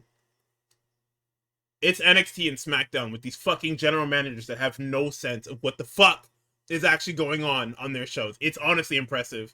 Like, it's actually you two, it's Aldis and Ava fighting at the bottom of the fucking pit to see who can even try and start climbing out of the fucking 19-foot deep hole. I don't know what, my brain is fucking losing it watching this shit back because these niggas look so fake. And I know they're just outside, but something about it looks extremely fake. It has to be the fucking cameras they're using. That shit looks fake as fuck. Do not play Ava in the same sentence as my king, Nick Aldis. All right, we're just, we had some setbacks. They caught him, booking matches for the show, and his fucking his undershirt or some shit like that. I told you, Prem League is coming up. He looked nuts. Prem League is coming up. All right. Him and Axiom, not Axiom, him and Nathan Frazier are Tottenham Spurs fans, right? And them niggas just got their ass bust by fucking PSG. So, niggas like them, they're not having a good time. So he'll be back up to snuff. He will get this tag team division under control. Mark my words. If he doesn't, I'll just blow myself up, I guess. I don't know. But he's definitely not no fucking Ava. All right? I'll tell you that. So I can't bring up any highlights right now because any highlight I want to bring up that happened on SmackDown is going to turn into a fucking Pierce and 1, so I'm not going to do that. But he's not Ava, I'll tell you that. So in the opener, we have the absolute best match on this fucking card, and that is Lash Legend and Nia Jax. I need everybody to stop playing with Lash Legend. We need to start telling the fucking truth, okay? I mean, we can also talk about Nia Jax a little bit. Nia Jax is cool. Let me rephrase it. Nia Jax is cool in ring. When she's in a position to be big, she works very big, so cool with that. Lash Legend is beyond ready. I'm not gonna keep saying it. The fact that this match didn't happen on SmackDown is the most disgusting injustice that I've ever seen for a women's match ever. This was so much fucking fun. Nigga, I wrote in my notes, Trick just gotta stand aside. There's a breadwinner in this family, nigga. Just take a break. Just go away. We don't need you no more. You can actually go to TNA. That's okay. The Colin Cowherd clip. No, we're good. No, we're actually good. Stay here. You can go to TNA. You can go somewhere else. It's okay. No, I'm serious. You broke up metaphor for no reason. Yeah. No, not for no reason. We don't want other niggas. Don't say for no reason. I don't want the niggas. I agree with the sentiment of Lash Legend being very good. She has been ready for a long time. So long, in fact, we're coming up on a calendar year of her being ready because she was, over in Saudi and she was working a program with fucking Bianca and fucking Jade probably around this time last year. So I don't know what they're waiting for. Nobody say the draft. Nobody say that. Because, you know, I mean, no, at but this that's moment, literally what it is. the NXT women's title is fucking Blake Monroe bait. All right? Not even bait, it's hers. It is hers Nigga, entirely. So JCJ it's won it, not and like she showed up in the fucking company like a week later. Like, this wasn't a it's not going to coincidence. anybody else. It's not going to Jada Parker. Don't believe that. It's not going to Kalani Jordan. Don't believe that. It's not going to anybody It's else. definitely not going to no It fucking is Lola going Vice, to nigga. Watch the Blake fuck out. Monroe. Definitely not going to no fucking Lola Vice. It's going to Blake Monroe and is going to stay with Blake Monroe up until the week before she gets sent up. She might All just right. vacate that If shit. anything, I might vacate it straight up. But yeah. So all the people that are good to go right now, people are big on Sol Ruka. People are big on. I hope people are big on Lash Legend. I don't They're know who big on else in the Jada women's Parker too, division is. nigga. It's go ahead and send her up. Yo, those reports about people being big on Jada Parker. I'll tell you right now, they're sending her ass to SmackDown. Nigga, And if whoever comes up fucking is getting sent to SmackDown. The only person that's probably if going Jay to and Raw is Jimmy, Jordan. if Jay and Jimmy reunite on SmackDown, she's going to Raw. I'll tell you right now. And it's not Jimmy's fault. I'll tell you that. Yeah. Jay Uso, guys, bad news. Lash Legend and Nia Jax was fucking fantastic. Go out of your way to watch it. This is the only match on NXT in the last couple of months that I will tell you to go actually like out of your way to watch. I haven't said that in a while for NXT because the show fucking stinks. But I mean, this was It was good fucking as awesome. fuck. This was awesome. Kelly Kincaid is with Dark State. I wasn't paying attention. I'm pretty sure they were saying that they're gonna beat the main eventers tonight and then beat Hank and Tank at Heatwave. Sure. So the Green Administration, this is a good little. Also, this is Evolve propaganda. I didn't catch it till later on. The Green Administration enters the NXT Women's locker room. They're looking for Tavion's partner to kill her. Alba has a dossier of all the potential women in the locker room. We talk about Callie Armstrong, a young black lady who they don't name, but she tells her that the one sleeve is her gimmick. Carmen Petrovich, fellow Canadian. Then Hank and Tank run in the building dressed as Zaruka because, you know, they were banned from the building earlier in the day. And then Stevie Turner's like, if you lame ass niggas want to get the fuck out of here. Then they go to Kendall Gray and they stop at Kendall Gray because they think that because Kendall Gray is the most accomplished wrestler, that Tavion would pick her. Tyra is also there, and then another young lady they don't acknowledge that I don't know the name of, so I'm sorry if I don't know that. They have quite a bit of these Evolve NXT, what the fuck was that shit called? Level Up talents that I'm not too familiar with, because I wasn't watching Level Up. 9-11 for me, Charlie Dempsey and Joe Hendry. Hendry wins with the standing ovation. It's a quick loss for Dempsey, and he just beats the shit out of him. Lola and Kalani are talking about winning tonight. Jada says that she's got their money on both. She's got her money on both of them, but she's got next for the NXT Championship and not to fuck her parlay up. And I said, "Wow, if you weren't evil, I would be swooning right now." But Josh Briggs comes out and cuts the shittiest promo I've ever fucking heard. Crowd fucked that nigga They up, fucked bro. that They nigga up actually. bad, boy. Oh my god! Don't. Hey, Yo. leave the mic alone. Mike don't like ugly, bro. Leave the mic alone. Oh man, they Inamura fucked came him up out and said, bad, "Listen, bro. I thought you were my friend, but you're a jackass." He said, "I thought you were my friend, but you're, how do you say in English? A jackass." I said, "Holy shit, we're teaching them, Oh, we're teaching our foreigners bad words. This is the first things they learn over here. Come on." oh yeah. It says in a match with no rules, the Honor will be beaten into him. They brawl. Inamura dives onto everybody and stands tall, rips his fucking shirt, but doesn't throw it away because it's actually his shirt.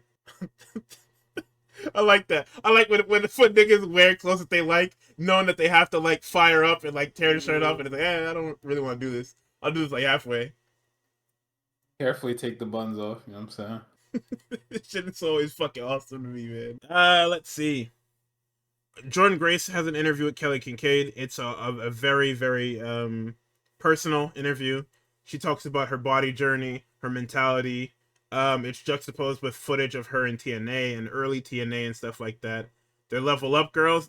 But you see, I said I'm not familiar with the level up girls and the evolve propaganda. Point is also LFG propaganda. Point is, Jordan then calls Blake shallow and insecure. She lets all the mini Jordans in the world know that real strength doesn't feed off others' weaknesses.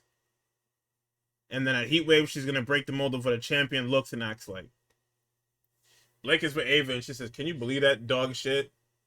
And she says, "Oh well, I mean, hey, you got to face to face with her next week." She said, "What the fuck? This is some bias ass shit, man." Fuck out of Ava's office.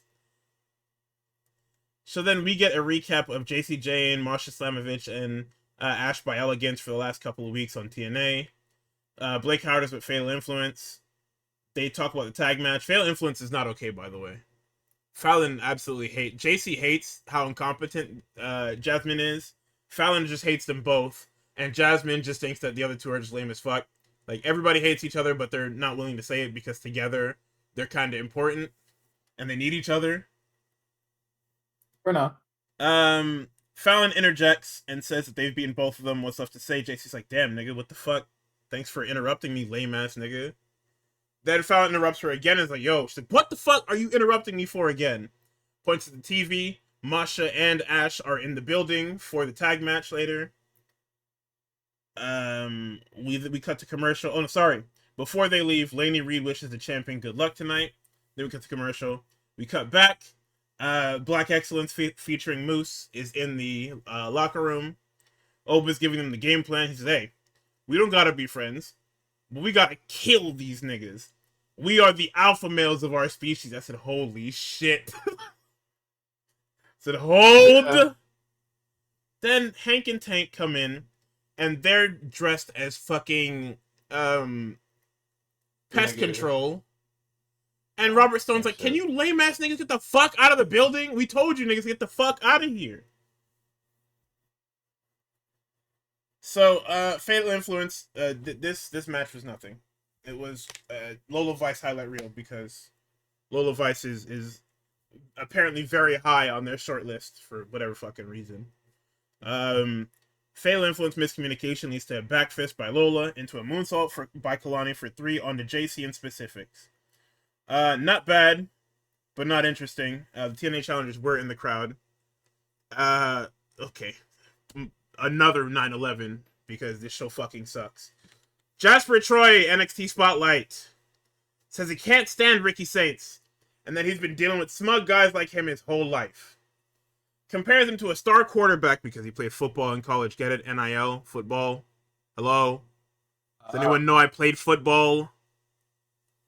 He compares him to the star QBs that he's protected in his football career. Says Ricky has been handed everything and he's going to destroy him in Philly to get the spotlight.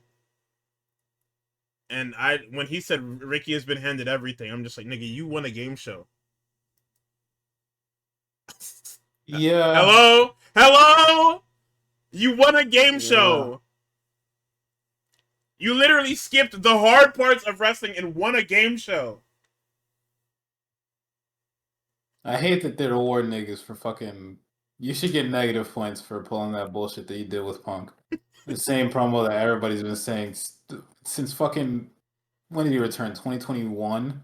No, that was 2020. Not to WWE. Not to WWE, but to AEW. Yeah. 2021. Yeah, you've been... You plagiarized, nigga. That's the same shit niggas have been saying since 2021. You shouldn't win a game show for that. The fuck? No, I don't know what he actually won for because I'm not watching that bullshit, but you get minus points from me for that. Kendall Grant Album Fire. We get a picture-in-picture of Kendall's amateur career. I said, oh, this is Evolve propaganda. Right. So for the first time in years, they refer to Alba being the greatest NXT UK champion of all time. 649 days as champion. Damn. They talk about her unifying the tag titles with Isla Dawn, but don't mention Isla Dawn for obvious reasons. There's a picture-in-picture of Paige and Chelsea Green looking on. Paige says, I'm going to go down to ringside. So, and that's because Piper ended up getting kicked in the fucking head, and Paige's like, damn, you good out here? Hello? They're not. I said they're not having a bad match in the slightest. Kendall Gray looks fucking awesome. She's in there with Alba Fire, who's fucking awesome. Like I've been talking about this forever about how Alba Fire has been awesome forever, and they had her losing to Mandy Rose during the 2.0 era because they didn't like that she was foreign and had an accent. That we were still doing this, even though Becky Lynch became your biggest star not even 2 years ago. We're still doing the whole, oh well, she has an accent and her English isn't, and by proxy her English is hard to understand for certain people, so she can't be a star. So she kept losing to Mandy Rose. I was there. I watched every week, and every week I was disappointed and disgusted and wanted to kill myself watching this shitty little show. Alba Fire hits the Kaylee Ray bomb for 3. Then she welcomes Paige into the ring since they think that they found Tavion's partner.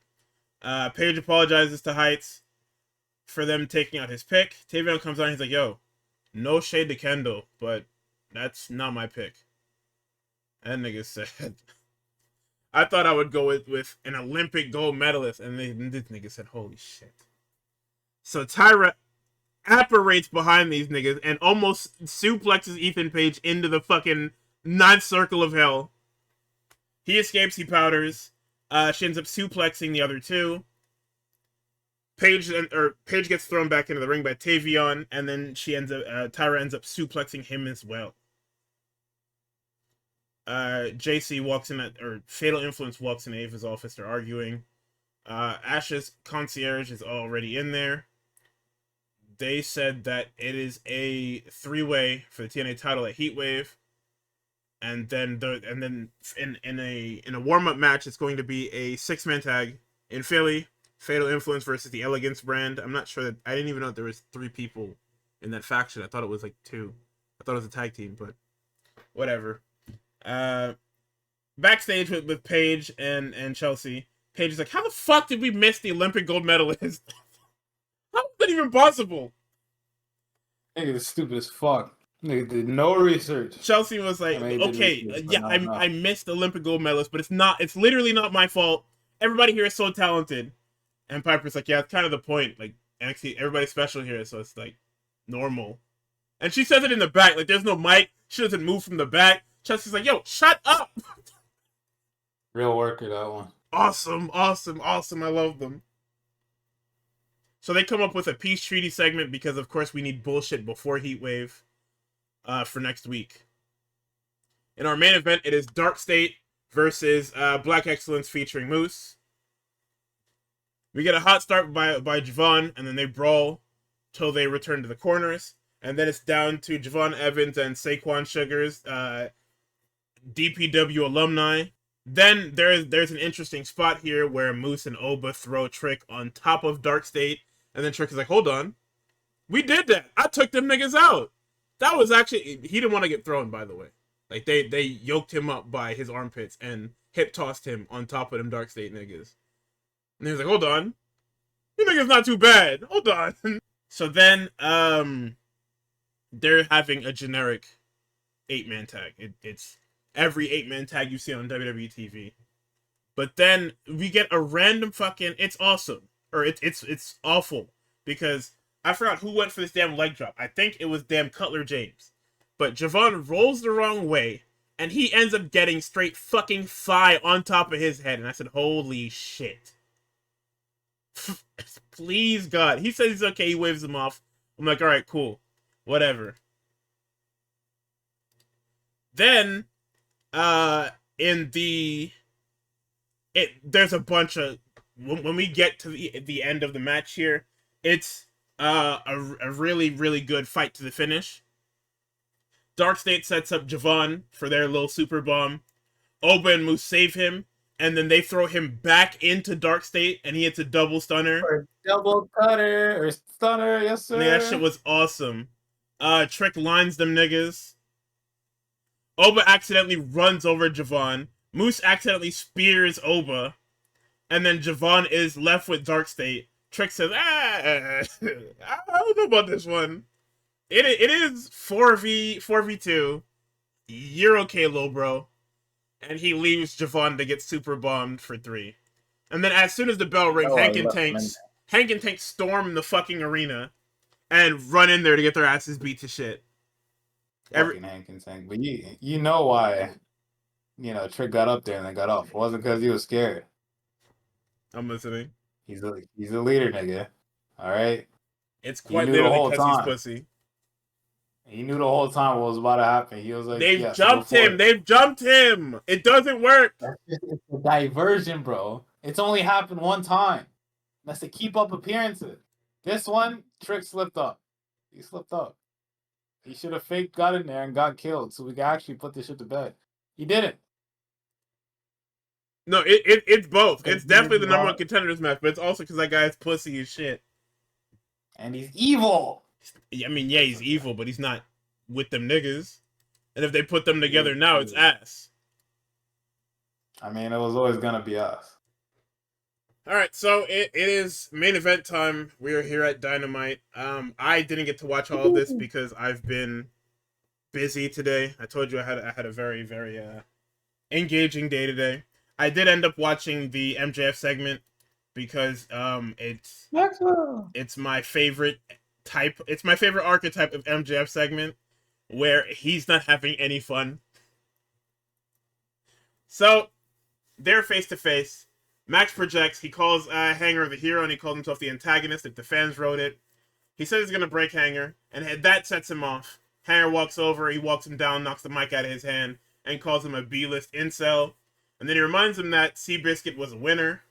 Reminds him that he's not got a shot in hell without his contract. The crowd is chanting that Max is a pussy. MJF then says, "Get me a mic that this schmuck hasn't touched." They get him a mic. He says that he isn't the problem. Hangman is. Says that Hangman is treated as if he's infallible.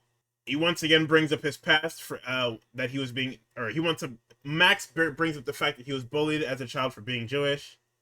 I kind of believe that. I kind of don't, because if he's actually from White Plains, I'm pretty sure there's like a big Jewish population there. So how the fuck did you get bullied for being Jewish? Let me see. Oh no, sorry, it's from Plainsview. And there it is. Maybe nigga. I type in Plainsview, New York, ethnic. You know what the first fucking response is on DuckDuckGo? Plainsview Jewish Center. Plainsview, New York. So, like I said, what the fuck is he talking about? Oh, I don't know. He just wanted a fucking leg up on the Hangman, make that nigga feel bad. So he says, "Stop making fun. I just want your fucking title, bitch ass nigga." I mean, no, because that was like a big part of like early MJF. Was that when he like first like started? I guess when he first like was chasing the title after Cody left and everything like that. He brought that up in like a promo, and it was like a huge thing. Or it's like, oh jeez, no, he said it to Punk. That's what it was. And Punk was like, oh damn, I didn't know, man. That's kind of fucked up, but you're still a fucking jerk. Hey, it's still a fucking dickhead. So let's see. He's gonna show Hanger at Forbidden Door that he's nothing but a fraud. Yeah. No, that promo is crazy because he said they used to throw quarters at me and say, "Pick him up, Jew boy." I said, "Hey, can we cut his mic? Can we please cut his mic?" On TV? Whoa. And this was when Warner Brothers was looking at them crazy almost every week because they had Moxley and Eddie Kingston on there just doing whatever the fuck they wanted. Early AEW was my fucking favorite. Mox came back from rehab. This nigga said, I forgot what that nigga said there. Mox said, "Hey, get this guy the fuck out of here." He said something about him being a drunk, and Moxley was not having it. He said, "Hey, get this fucking guy out of here." On the mic. This shit was awesome. Oh my god, we don't get TV like that no more because we're too clean. Yeah. No more soul, there's no more passion. Max says that he's not a god. He's a weak-minded, depressed, alcoholic little boy. Says he doesn't have a problem with being the devil. It's better than being paraded around as a pariah. Unlike Hangman, at least he's real. MJF says at Forbidden Door he's gonna unmask him, and then I said, lots of Christian or Christianity and Judaism imagery in this fucking. Is Hangman a Christian like that? Does anyone know? Probably. Is Hangman a church going young man? I doubt He it. seems the type. I think really into Banjo Kazooie. I doubt it.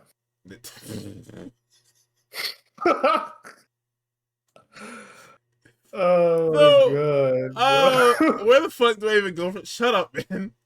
Okay, No, yeah. I got it. Hangman says, "Yeah, I understand your point, but nobody knows his faults better than him." He says he won't look past his shortcomings like Max, no matter how much the fans want to do it for him. Then he reminds him, "Nigga, you keep talking about Forbidden Door. You ain't got no match, and I'm not giving you no match, and you haven't earned anything. You're gonna use this fucking contract." Then he tells him, "I know why. Because you're afraid and you're not going to take your shot. You want insurance and backups because you don't have what it takes." This rattles Max, and you got him. Once this nigga stops being smug and he does that stupid little fucking sad puppy face, he's pissed. It's that fucking picture I keep talking about where the gray nigga is like normal one panel and then he's pissed the next one. Yep. That's how Max works, and it's fucking awesome. He says, "If you ever want an ounce of respect or the title, take your shot. Sign the contract, take your shot, and prove it to everyone that you're more than an insecure, gutless coward." This gets this nigga hot. He is super fucking hot. He says, "You know what? I'll use this fucking contract and I'll whoop your ass at Forbidden Door." Once those words leave his mouth, the horror that he has fucking cashed in his fucking his like, cause I guess because the idea is that saying it like that is legally binding. Like saying that you're going to use it towards the champion is legally binding. Because he realized that he signed it. It's it. He said it. It's done. It's happening now. His bargaining chip is gone. And he looks broken. Hangman walks up to him and he says, "I'll see you at Forbidden Door, dumbass." Walks Fire. off. So Millennial good. Cowboy is so fire. It wasn't that bad. It was very, very long. It probably would have fucking bothered me if I watched it live. But it's a good promo. MJF is a good promo when he's not just doing his thing, and everybody knows You're what his thing poor. is. You're poor. I'm better. Like, you can say that he did it in this promo against Hangman, but it's warranted because these guys have been fucking there forever. Well, no, the difference between Yeah. these situations is that Athena said it straight up. She said, "I'm going to use this contract at Forbidden Door," and it's checkmarked. Max basically just said, "You know what? I'll fucking use it." And then realized right after that he said he'll use it, so now it's legally binding, I guess. Yeah. Mox is outside with Marina and Yuta. Says, "Hey, whatever Darby Allin thinks is happening at Forbidden Door, shit is not happening." Not happening, nigga. And then he walks in the building, his music hits. So the one match that I Fire. watched, John Moxley and Kevin Knight. Everybody loves Kevin Knight. Everybody. Yep. There is not a nigga in this company that does not love Kevin Knight. Fire. Everybody that gets in the fucking ring with Kevin Knight says, "I'm going to give this little nigga everything." Moxley let this little nigga whoop his fucking ass, boy. Yep. This shit. Also, unlike Kevin Knight last week, Mike Bailey isn't a fucking asshole and actually walked to ringside with him, so he wasn't outnumbered. So he wasn't hard outnumbered. Listen. All right. This is also what I mean about these, bro. This Death Rider shit has been a problem in this company for like a year straight, and nobody's thought, hey, maybe we should consistently ban them from ringside. I No, mean, okay. So it's wrestling, brother. yeah, If this was but the yeah, '80s, Mike it would have Bailey's out happened. here. Yeah. Mike Bailey's out here. I don't think they have any big fucking interference spots, really. I think there's like one thing, but I think as far as like matches this week go, this is probably as clean gets, and probably a cleanest finish as we're going to get for the niggas involved, which is crazy because the Death Rider's whole thing is being evil and fucking using everything to their advantage, but they're locking in this fucking Mox. I gotta get my swagger back storyline. Even though he in kayfabe he works this match like perfectly. Like this nigga Kevin's whole thing is high flying and jumping and fucking doing all this bullshit. I don't think he lets him get very much, you know, fucking big splashes and shit off until like towards the end. Like starting out, Kevin Knight, and Mox run the ropes. Mox holds onto the ropes. Kevin Knight tries to go for like a big fucking shotgun drop kick. Obviously misses because fucking Mox doesn't go anywhere. Let's see what else. Fucking later on, they're up on the ramp, and Kevin Knight's about to go for a big fucking splash onto Mox on the outside. Mox fucking walks away and kind of shoves that nigga into the fucking barricade / the floor. Like that nigga does not get much, and the stuff that he has to get, it has to be creative and fucking cool, and the crowd loves it. Like this fucking little jump up to the apron to do this fucking drop kick, cool as fuck. But besides that, you're not getting your regular shit off right now, nigga. Good ass fucking match. I fuck with this heavy. This shit was fucking awesome, man. Fuck with this nigga's All Might gear too. Yeah, no, the jet speed gear is really fucking good. So in the finish, we get a paradigm shift blocked into a DDT. Then the UFO splash is blocked into an immediate gator roll choke. Knight taps out. It's a great match. They whooping the jet speed niggas. Darby tries to look vicious with his fucking body bag. Ends up putting Yuta in the body bag, and Claudio rips his fucking head off his shoulders and is about to stomp him out the crazy way before the ace is back. Ospreay is back. Ospreay, my god! And they're like, "Hey, we thought he wasn't gonna be there till Forbidden Doors," and he's back. And this is where my dynamite has ended, and I will let Tux take over. All right, so I wanted to use a regular recap, but my website, quote unquote, has the wrong wrestling on. Yeah, you click that shit on there, fucking NXT pop up. I said, "Hey." I was like, you click every other link, and NXT is hey.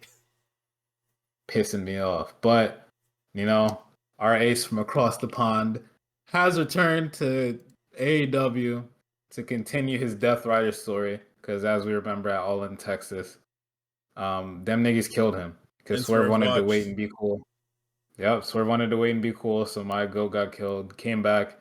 Yeah, my neck is all fucked up. And it probably wasn't just that. It was probably a lot of that steel cage shit that fucked his neck up too. But, he makes it safe for Darby Allin. They play his music so that the crowd can go Ospreay, Ospreay.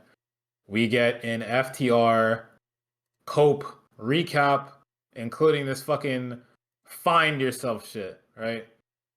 We get a recap on how Cope even got the restraining order in the first place. We got a recap on Stokely leading up to this match. And they get you on everything. They get you all caught up to speed. However, we're not going there just yet. We are going to this trios match, which is actually, is it trio? I think it's eight-man tag between Mercedes Moné, the Triangle of Madness, versus Alex Windsor. Actually, it's a trio. I'm fucked up. Mercedes Thekla and Sky Blue versus Alex Windsor, Queen Aminata, and Willow Nightingale. Let me see. So, Mercedes and Sky Blue comes out. I mean, the entire triangle does come out, and they do their little intro, and they do their fucking triangle hand holy bullshit, and then Mercedes is like, well, I don't want to feel left out, so I'm just gonna let myself in here. And they all look at her like, what the fuck? And she's like, hey, leave me alone, nigga. Alex Windsor comes out, she does her little thing, and then, some niggas in the crowd are yelling, Windsor out there, in that way, you know what I'm saying? Queen Nominata comes out, and then Willow comes out. She wants to do her normal entrance, but shortened ramp because we're at fucking shitty ass Cincinnati. So Yo, she has to do her little what the fuck thing. is that? Whoa, my bad. I don't like Ohio. That's my fault.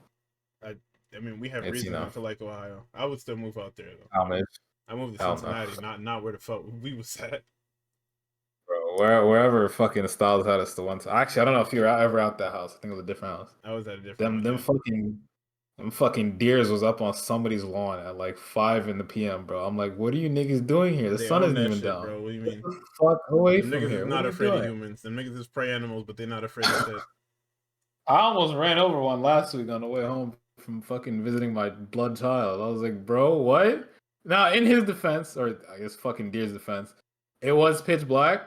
Like I only saw that nigga because my headlights illuminated that nigga. But if that nigga decided to get into the street, nigga, I was fucking cooked. I was done for. Yeah. But no, fuck Ohio. Um, so Willa has to like walk around the fucking beginning part of this entrance and then do her little kick to end off her entrance. You know, Aminata and Windsor jump in to do it too, because we're all friends. I didn't even know Queen Aminata was a good guy, but How I the mean, fuck didn't you whatever. know that? I mean, I couldn't tell from the fucking match that she was fighting with what's her name, fucking Julia Hart. But yeah, Niggas but were popping for how Julia couldn't you, Hart like she nigga? was She's a been good on the face person. teams of every one of these damn all-star tags. I mean, recently, yeah, because she has beef with Thekla, but I don't remember them like officially turning her. I don't No, remember that shit at she's always all. been a babyface. Oh shit. There goes my reading comprehension. But Tony Storm gets an entrance, even though she's not in the match. She's just up in the fucking stands, along with Athena. Athena also gets an entrance. Mercedes, yeah, Iggy's right. Mercedes looks up at Tony crazy style when she comes out. She's just like, fuck off, nigga. Get the fuck out of here. Uh he saw Black Woman from Africa and went evil. It's not my fault. It's Tony Khan's fault, all right? I'm pulling that card. It's Tony Khan's fault. All right? I'm leaving that on the table. It's Tony Khan. He's evil. Okay? My hands are up. But, you know, like we've already described, this is a party match, AW party match. You know, it doesn't take long for niggas to just start jumping in and doing whatever the fuck they want. Sky Blue is the polar bear because the rest of these niggas can work very well. But I mean, the whole point is to get, you know, Sky Blue reps because she is green as fuck. To Like, be as fair, fuck. she was getting good, and then she got hurt. It was like I think it was an ACL. So Yeah. they're trying to So heat her we're back up catching and get her. her to pre-injury status at least. Yeah. So I'm fucking with them putting her in all this shit. Julia Hart has had her time. Well, not had her time, but It's like she's another been in person plenty who of shit was already. getting to a good place and then got hurt. Oh, yeah. But yeah, you play all the hits. You hit a lot of Mercedes Monet shit. Somebody hits Mercedes Monet a lot, and then they do her dance in return. Alex Windsor has been selected to be killed in this fucking match. You know, Thekla hits her shit to Alex Windsor on the outside, or on the ropes. And you know, it looks good as fuck. You know, you get plenty of shots of Tony Storm watching from above. You get plenty of shots of Athena watching from above. There was fucking this one spot that I really liked. I think it might have been when shit broke down while, you know, Willow comes in. You know, she gets her shotgun drop kick on fucking Thekla. Sky Blues tries to come in and hit Willow with some shit, tries to jump off onto Willow from the top. Willow hits her ass with the fucking Death Valley driver of all Death Valley drivers. And you know, this is when I discover. I think I probably saw it in another match, but like I rediscover Alex Windsor. She got a little blue thunder bomb, right? Hits that shit on the Sky Blue. They all throw people into the fucking corner of the heels, and then fucking. I didn't even know this was in Willow's bag, but as the fucking heels are just like they all kind of collapse into the corner of the ring post. She's in the corner. She starts barking, and then she does fucking cannonball to all three of them. It looks fucking awesome. Yep, This definitely in match her is good bag. as fuck. She be with Brody King and them. That is true. The most evil nigga ever, At by a the way. certain point, Brody King, Yes. just because he be walking out in a shiesty and a puffer when He honestly was it's the middle of literally something you should be doing evil. that. Like we keep ignoring this because he hangs out with Bandito. He was evil. All right, just because he be pulling up in a shiesty and a puffer in the middle of the fucking summer, don't mean he's evil.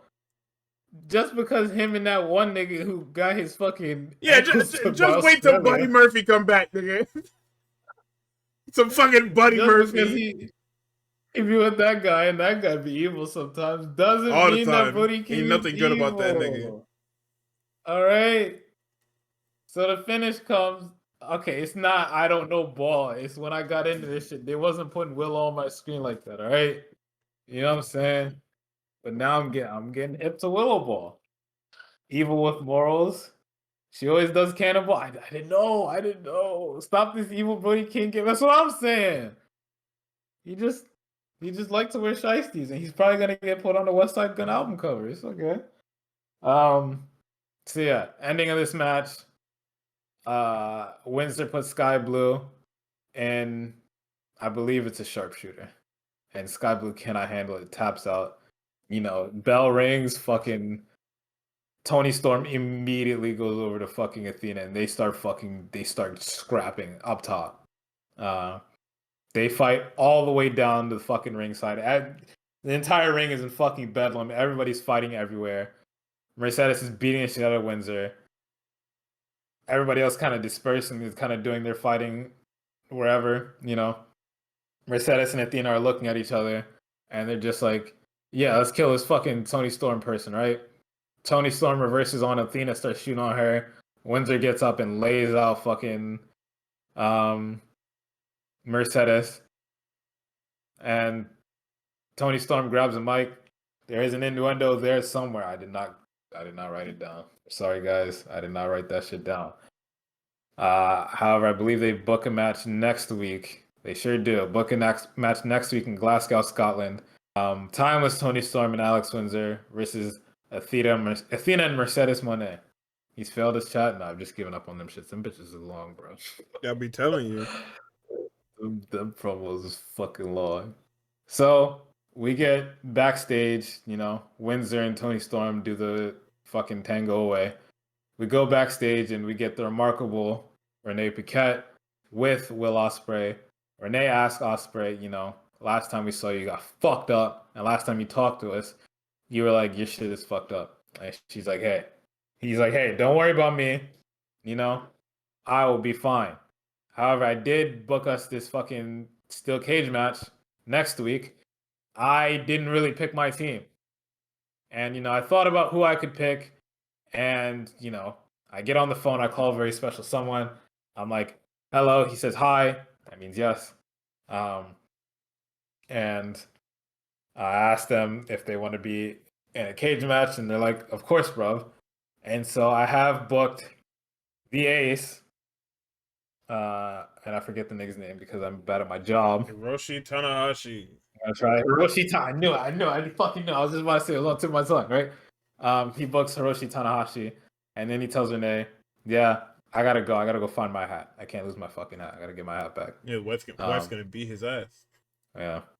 She probably picked that shit up. She probably saw that shit. It was just like, this nigga. The nigga works with his wife now, so she's gonna definitely whoop his fucking ass. We got the 9/11 of all 9/11s for this show. You know, you think you know me. And here comes, nobody knows what to call this guy.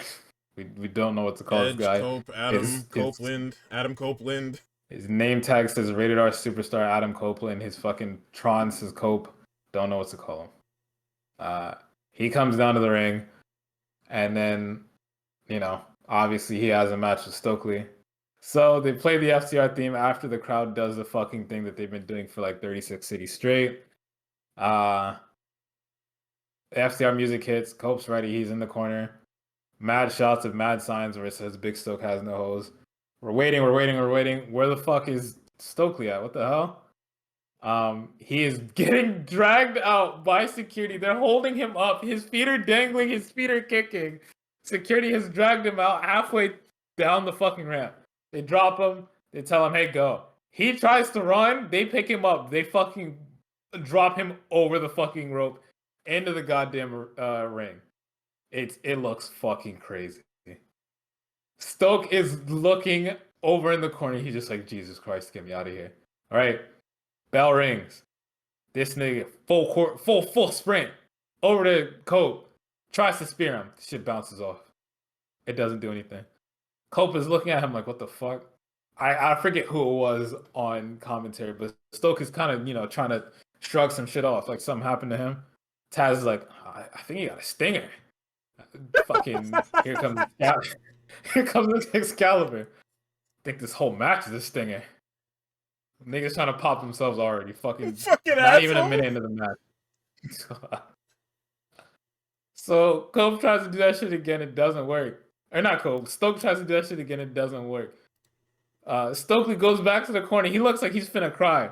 He holds out his fist for Adam Copeland to bump. Adam Copeland walks over, fist bumps and punches him, right? Now we're on the outside. What does this motherfucker Adam Copeland do? He goes over to the ring, the timekeeper's area. He grabs a mic. He throws Stokely into the fucking barricade. He comes over to this random fan, randomly selected fan, by the way, random fan, totally random fan. He says, Cincinnati, what do you think of Stokely Hathaway? Right? This guy says, he's short, he's bald, and he gets no hose. Right? Stokely's fucking incest. What the fuck are you doing, man? Leave me alone. So then Cope gets up on the barricade.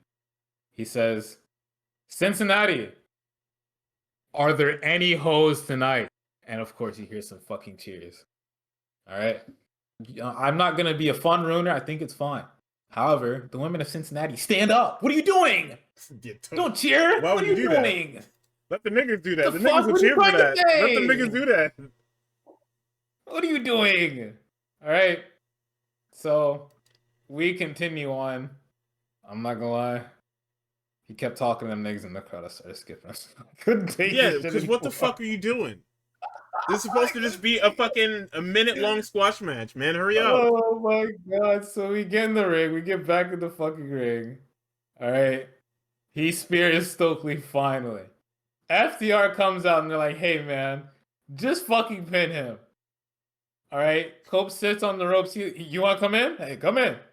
All right. He spears Stokely again. And then he picks up the mic. Then he starts officially jawing at these niggas.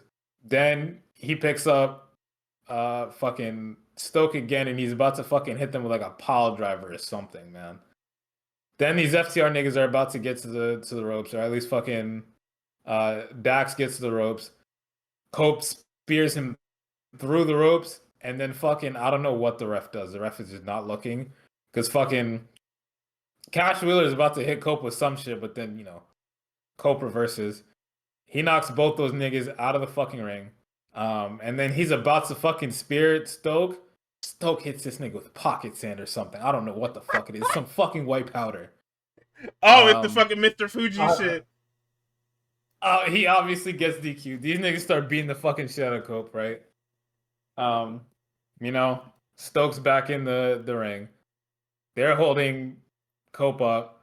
Stoke punches Cope once and then falls over. I don't know what happened to him. That nigga, I guess he just can't move anymore after the spears. And they're about to set this nigga up for fucking, I think the assisted fucking pile driver. And guess whose fucking music is? Some fucking Christian Cage. Christian with this fucking spiked bat. Why the hell do you have that, man? Nobody knows why he has this spiked bat toothbrush. Fucking Cash Wheeler narrowly avoids that dangerous ass shit. Right? FTR runs off. And look who's behind Christian. No music hits. It's fucking Nick Wayne, right? Yes, sir! Nick Wayne with a chair comes in. What is he waiting for? Because Christian doesn't see him, right? Nick Wayne has the perfect shot. He has a shot. Take the shot. He waits for Christian to turn around, and they do this fucking stupid ass lightsaber duel with this fucking spiked bat in his goddamn chair. Nick Wayne loses, narrowly avoids the fucking evil ass shit. Kip Sabian comes in with another chair, and then fucking Ed fucking spears him. Yep.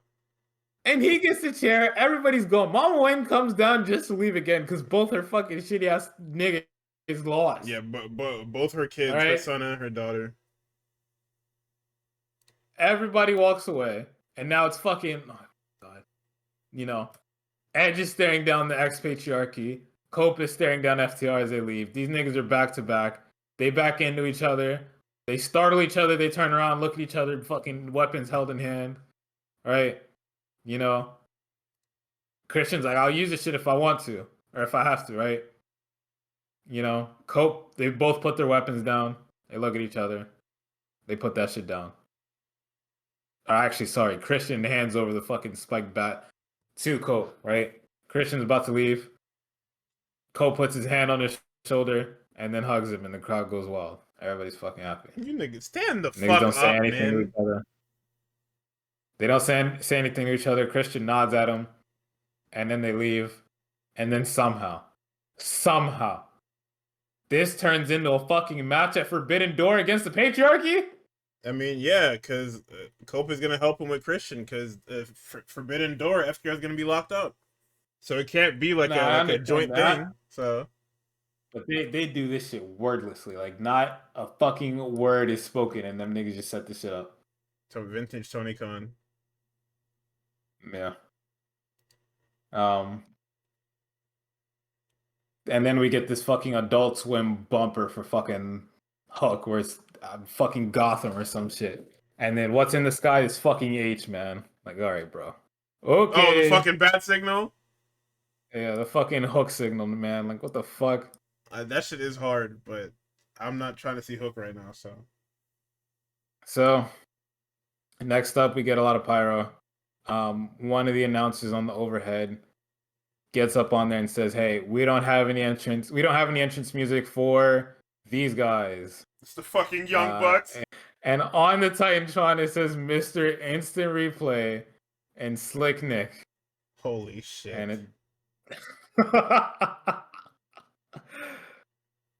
So then these niggas get inside the ring. You know, the crowd is calling them fucking jobbers. And then I think fucking... Hold on, what is Justin Roberts? They're fucking walking over. They're hounding Justin Roberts.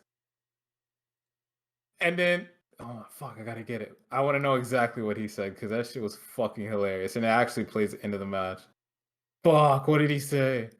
Fuck, what did he say? I'm stupid as fuck. But it essentially, I think he does just echo the same shit to where it's just like, yeah, and out to the ring first is these guys, and he doesn't even actually say their names. And while he's saying it, Matt and Nick are like in his face, and he's damn near pressed up. Not only is he pressed up to the fucking turnbuckle, he is sliding down these turnbuckles and just getting closer and closer to the floor as these niggas are like standing over him.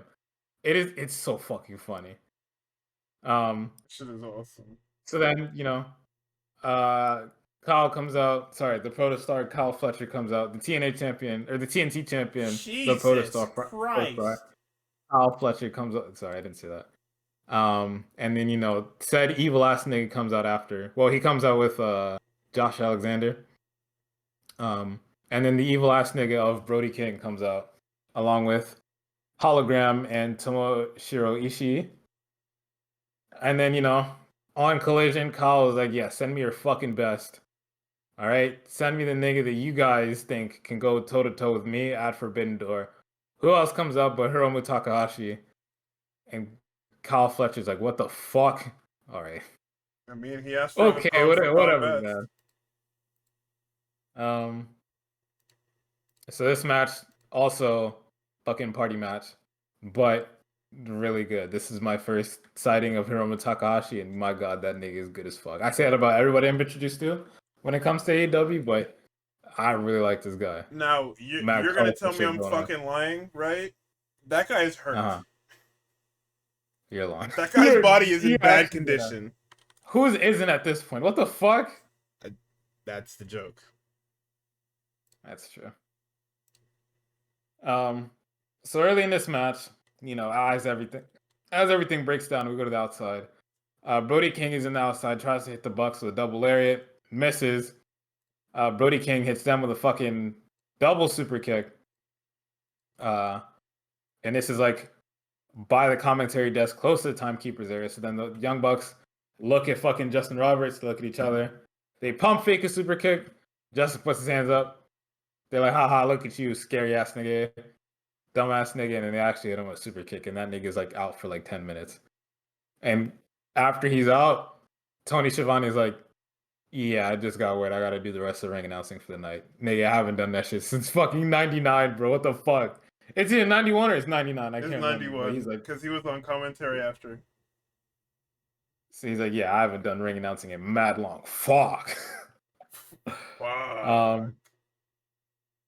Yeah, everybody is just everywhere. We get a lot of, we get a little preview of Takahashi and Fletcher. Um, we get a lot of combos between Ishii and fucking Takahashi. They do a lot of shit. They keep cutting back to dead Justin Roberts on the floor. It's ridiculous. We run back a little bit of Ishii and fucking Fletcher. Fletcher has been selected to be killed because Hologram comes in, starts doing hologram things. It's fucking standing shooting star press, I'm pretty sure. Brody comes in and starts beating the fuck out of Carl. Like it is bad. Like it is really bad. Whooping him. But eventually we get everybody back in. One of my favorite spots of this match is Brody King gets selected to get fucking killed, right? He starts putting niggas to the outside with these double lariats. He's about to hit Josh Alexander with some shit. He puts him up on his shoulders and is on the apron. He's about to hit him with something crazy, but Josh escapes. The Bucks hit fucking Brody with a fucking synchronized super kick to both sides of this nigga's face. He falls down on the apron. Fucking Alexander hits him with a crossbody to his back. And they just start shooting on this nigga. Fucking Fletcher comes in, starts stomping him out. Everybody comes in. Fucking Fletcher starts getting hit with suplexes. Fucking Fletcher's about to hit Ishii with another fucking sheer drop brain buster, but Takahashi saves his ass.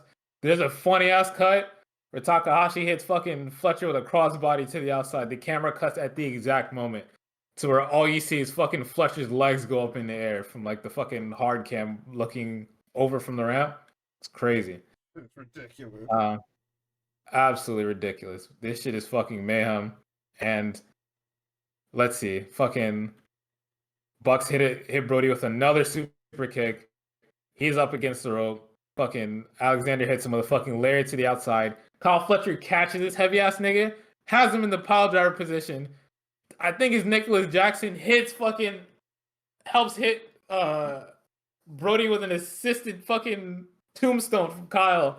Brody is legitimately out for 10 minutes. They hit that shit on the ramp. Not even in the ring, on the ramp. Brody is out for 10 minutes. Yeah, the fucking crazy. Niggas called it the Power Rangers combination weapon.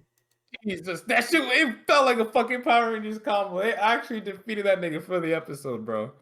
Babyface are just down a nigga and fucking these niggas start hooping, bro. Matt Jackson with a fucking buckle bomb and fucking Nick Jackson hits that nigga, kicks him in the back of his fucking neck.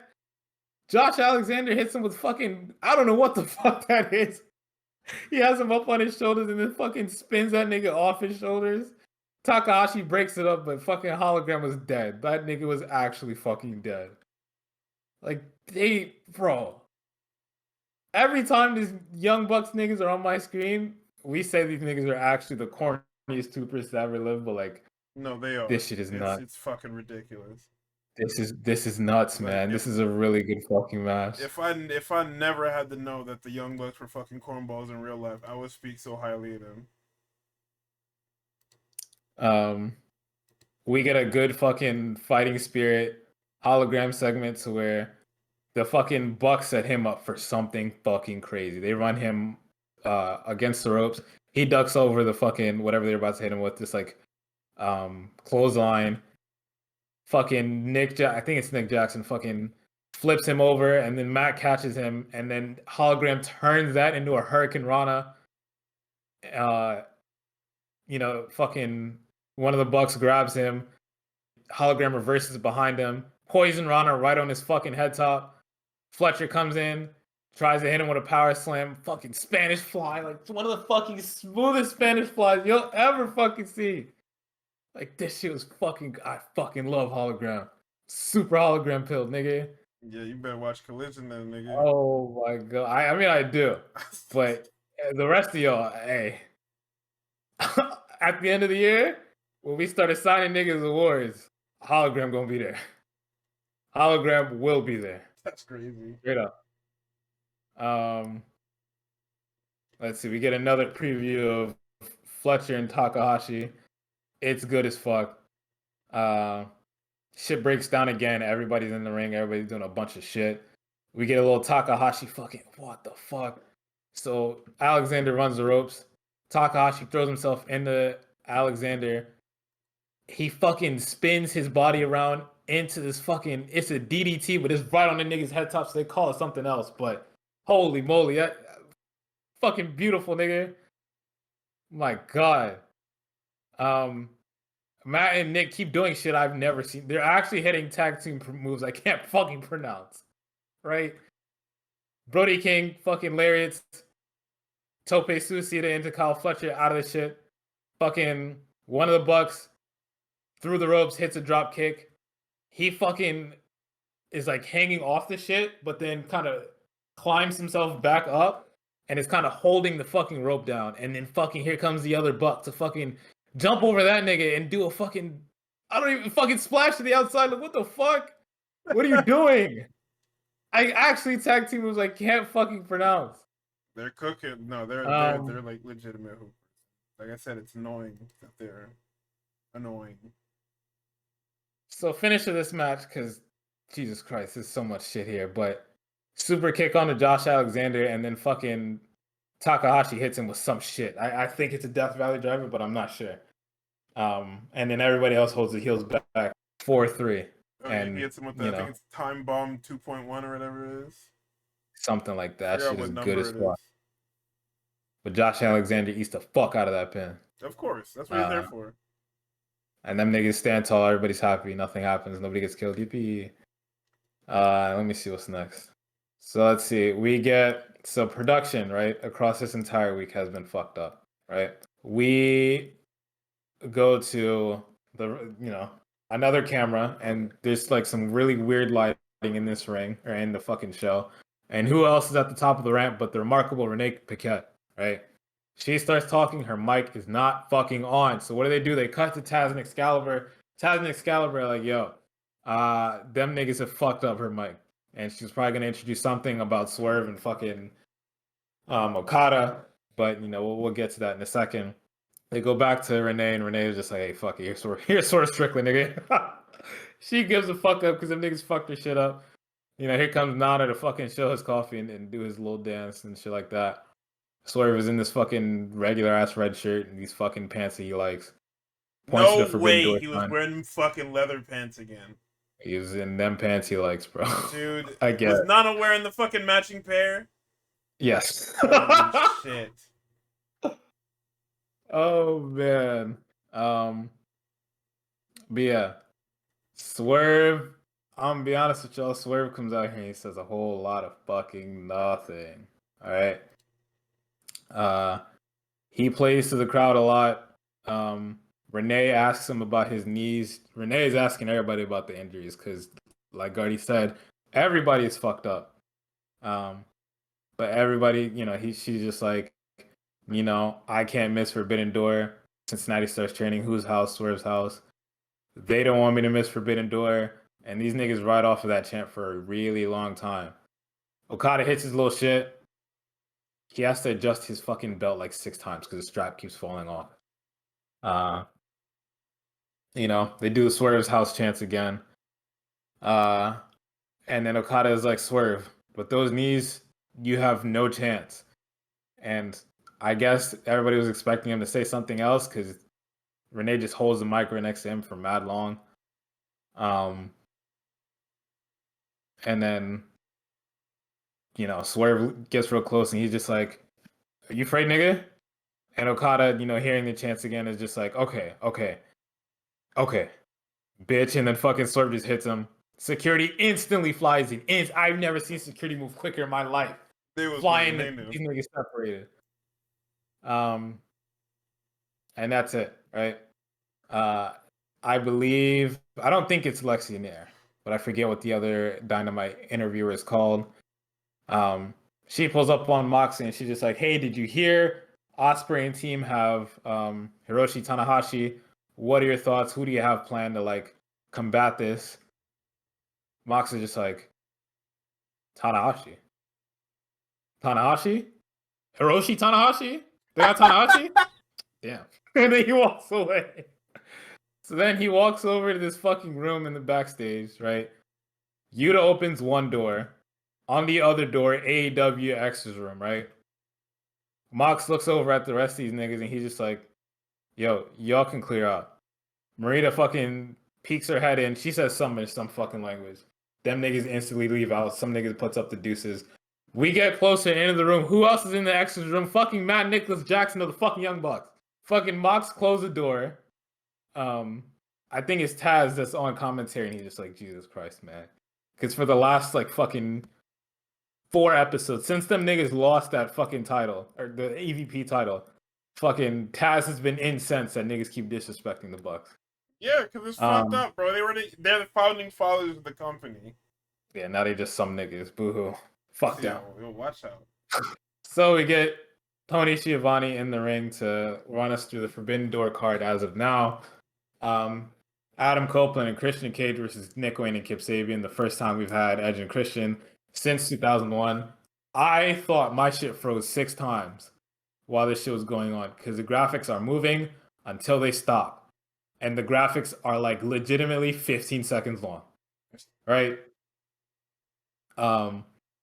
We then move on to the Lifestyle Steel Cage match. This is where NJPW fans get another 9/11. It is the Death Riders, it is Gabe Kidd, and it is the Young Bucks, right? I like On it. the They other didn't even team- have to do a thing for Gabe Kidd. He's just fucking booked for the show. That's when they did that AEW's extra shit. I thought Gabe Kidd was gonna be there. Yeah, that's what I thought too. I thought that he was actually on the. Like I said, I didn't watch it, so I thought that he was actually in the show on the show this week. He was not. Absolutely not. Not in the slightest. He's just there. New Japan fans are not going to be happy about this. Oh, definitely not. The But niggas are as for already Death Riders, upset, we got Claudio Castagnoli for our Cesaro fans. You know, he's Slave back. name? You crazy? My bad.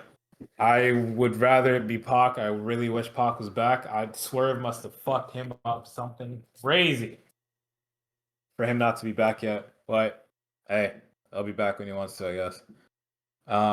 We got Darby Allin, we got Hiroshi Tanahashi, we have Will Ospreay, and then we have the Golden Lovers on the other team. So this is probably the all-star of all matches.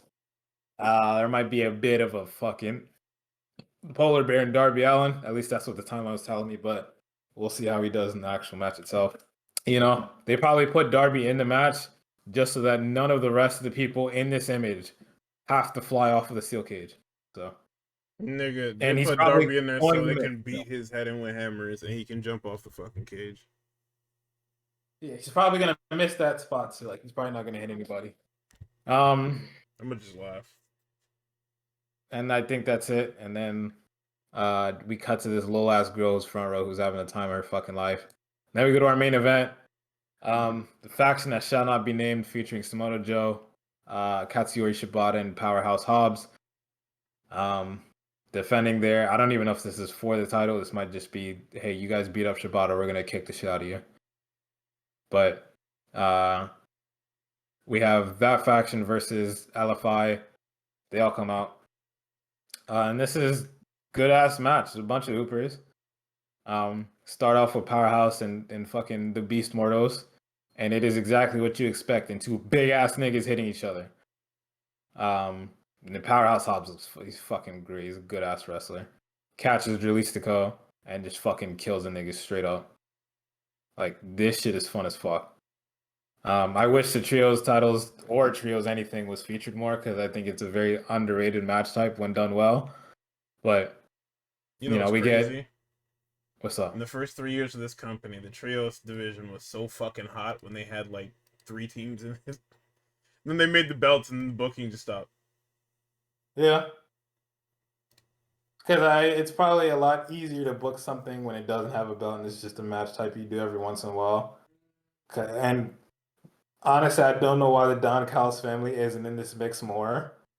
And even then, you have more people to put in this mix, or you had more people. You fucked up Rated FDR, but I mean, I kind of don't want to see them hold that shit anyway.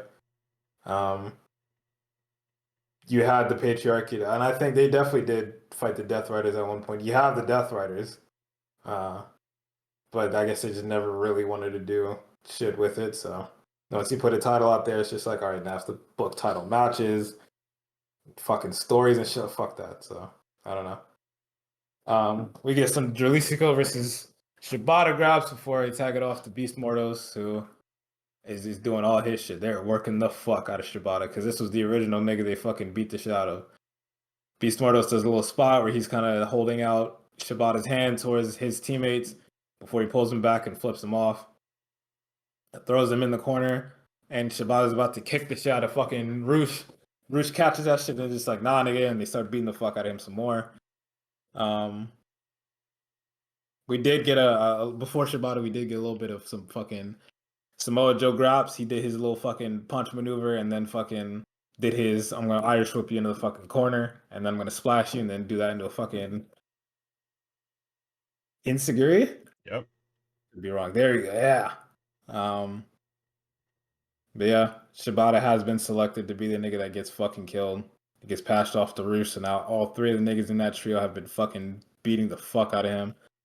You know, Roosh is still reveling and being that nigga, I guess. Shibata then starts, you know, fuck this. I'm about to fucking boss up, nigga. Starts fighting back, starts beating the shit out of fucking Roosh. They go back and forth for a little bit.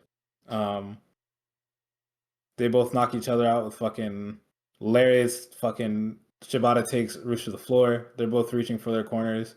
And they both do tag out. Powerhouse Hobbs is in. Jalisco's in. Jalisco, step your weight up, little nigga. You do not want these problems. Neither does Beast Mortos. Fucking Hobbs has them both in the corner and splashes them both. Puts them in the same corner, splashes them. Straps down, nigga. Beast Mortos thinks he wants this shit, nigga. Hold this fucking spine buster, nigga. Joe is fucking tagged in. Him and Jalisco are kind of balling. Fucking Jalisco misses a fucking splash off the rope, and fucking, you know, Joe locks in that fucking coquina clutch and it's fucking is cooked. It's over. Nigga fades out, and that is the fucking main event. Some good shit. I'm mad I missed this episode. This shit sounded awesome, especially with the It's Bucks. good as fuck. No, the Bucks they're really good. Like, they're really good, dude. Once I get sick of it, one of these weeks, I'm gonna get sick of fucking WWE. I'm gonna pick a bunch of niggas to watch their old as fuck matches, and we're just gonna go back and fucking talk about them. Once Watch all them Young Bucks matches from them Wrestle Kingdoms. Bucks, Takahashi matches, fucking Kenny matches. Well, I'm just gonna watch fucking classic. I'm gonna put on classics. But yeah, what I mean is not that Hiromu is like hurt currently. I mean he's in the Kenny Naito situation where his body is not what it was. Oh yeah, I got you. So to hear you like glowing over him, and then I say, yeah, no, he's in that group with them niggas. Yeah. I'm excited for Forbidden Door. That card looks fucking awesome. I don't care if this shit's gonna be 6 hours long. I'm tapped in. The trademark comes up, but then right before we actually go off the air, we get Hangman and the remarkable Renee Paquette again. She's all over this fucking show. She's working her ass off. To talk about what happened earlier with fucking rage baiting MJF. Lo and behold, speak the devil's name and he shall appear. He gets thrown right into somebody's fucking truck. Or he throws Hangman right into somebody's truck. He's like, hey, you want to rage bait me, nigga? You want me to execute my contract? Fuck, nigga. All right, well, I told you I'm going to show you hell. You ain't seen hell yet, bitch. And he leaves fucking Hangman sitting here across his car. And that nigga's just breathing. And even after the camera cuts out, you can still hear that nigga just breathing. That shit kind of cinematic, I'm not going to lie. But They cooking. That is AEW Dynamite. The show was long as fuck. We got a lot of bullshit, extra. Yeah, we talked about wrestling carrying Cross bullshit. way longer than I'd fucking like to, and we kept looping back to stupid ass carrying Cross shit. Karrion Kross, TNA, Bully Ray, fucking old fuck who's gonna die soon. Like, there's a lot of extra shit here. I shouldn't even bother talking about TNA. Fuck that shit. Yeah, let's not do that ever again. Anyway, that's it for us. We're gonna let y'all go. This is gonna be definitely one of them long ones, them long johns. We're sorry again. Yeah. I keep saying we're gonna be better at time management, and then I'm worse at time management because we keep talking about these stupid fucking things. We talk about carrying cross, talk about fucking Hulk Hogan. Take this shit off my computer screen. Take it off. No more. This I hate to say it, this WWE shit is hashtag up, hashtag soon, nigga. It's almost over. Yeah, absolutely. All right, Graps fans, we're gonna let you go. I've been Guardy. Tux is here. This is Real Graps Oh. issue 30, and we will see y'all next week. Salute.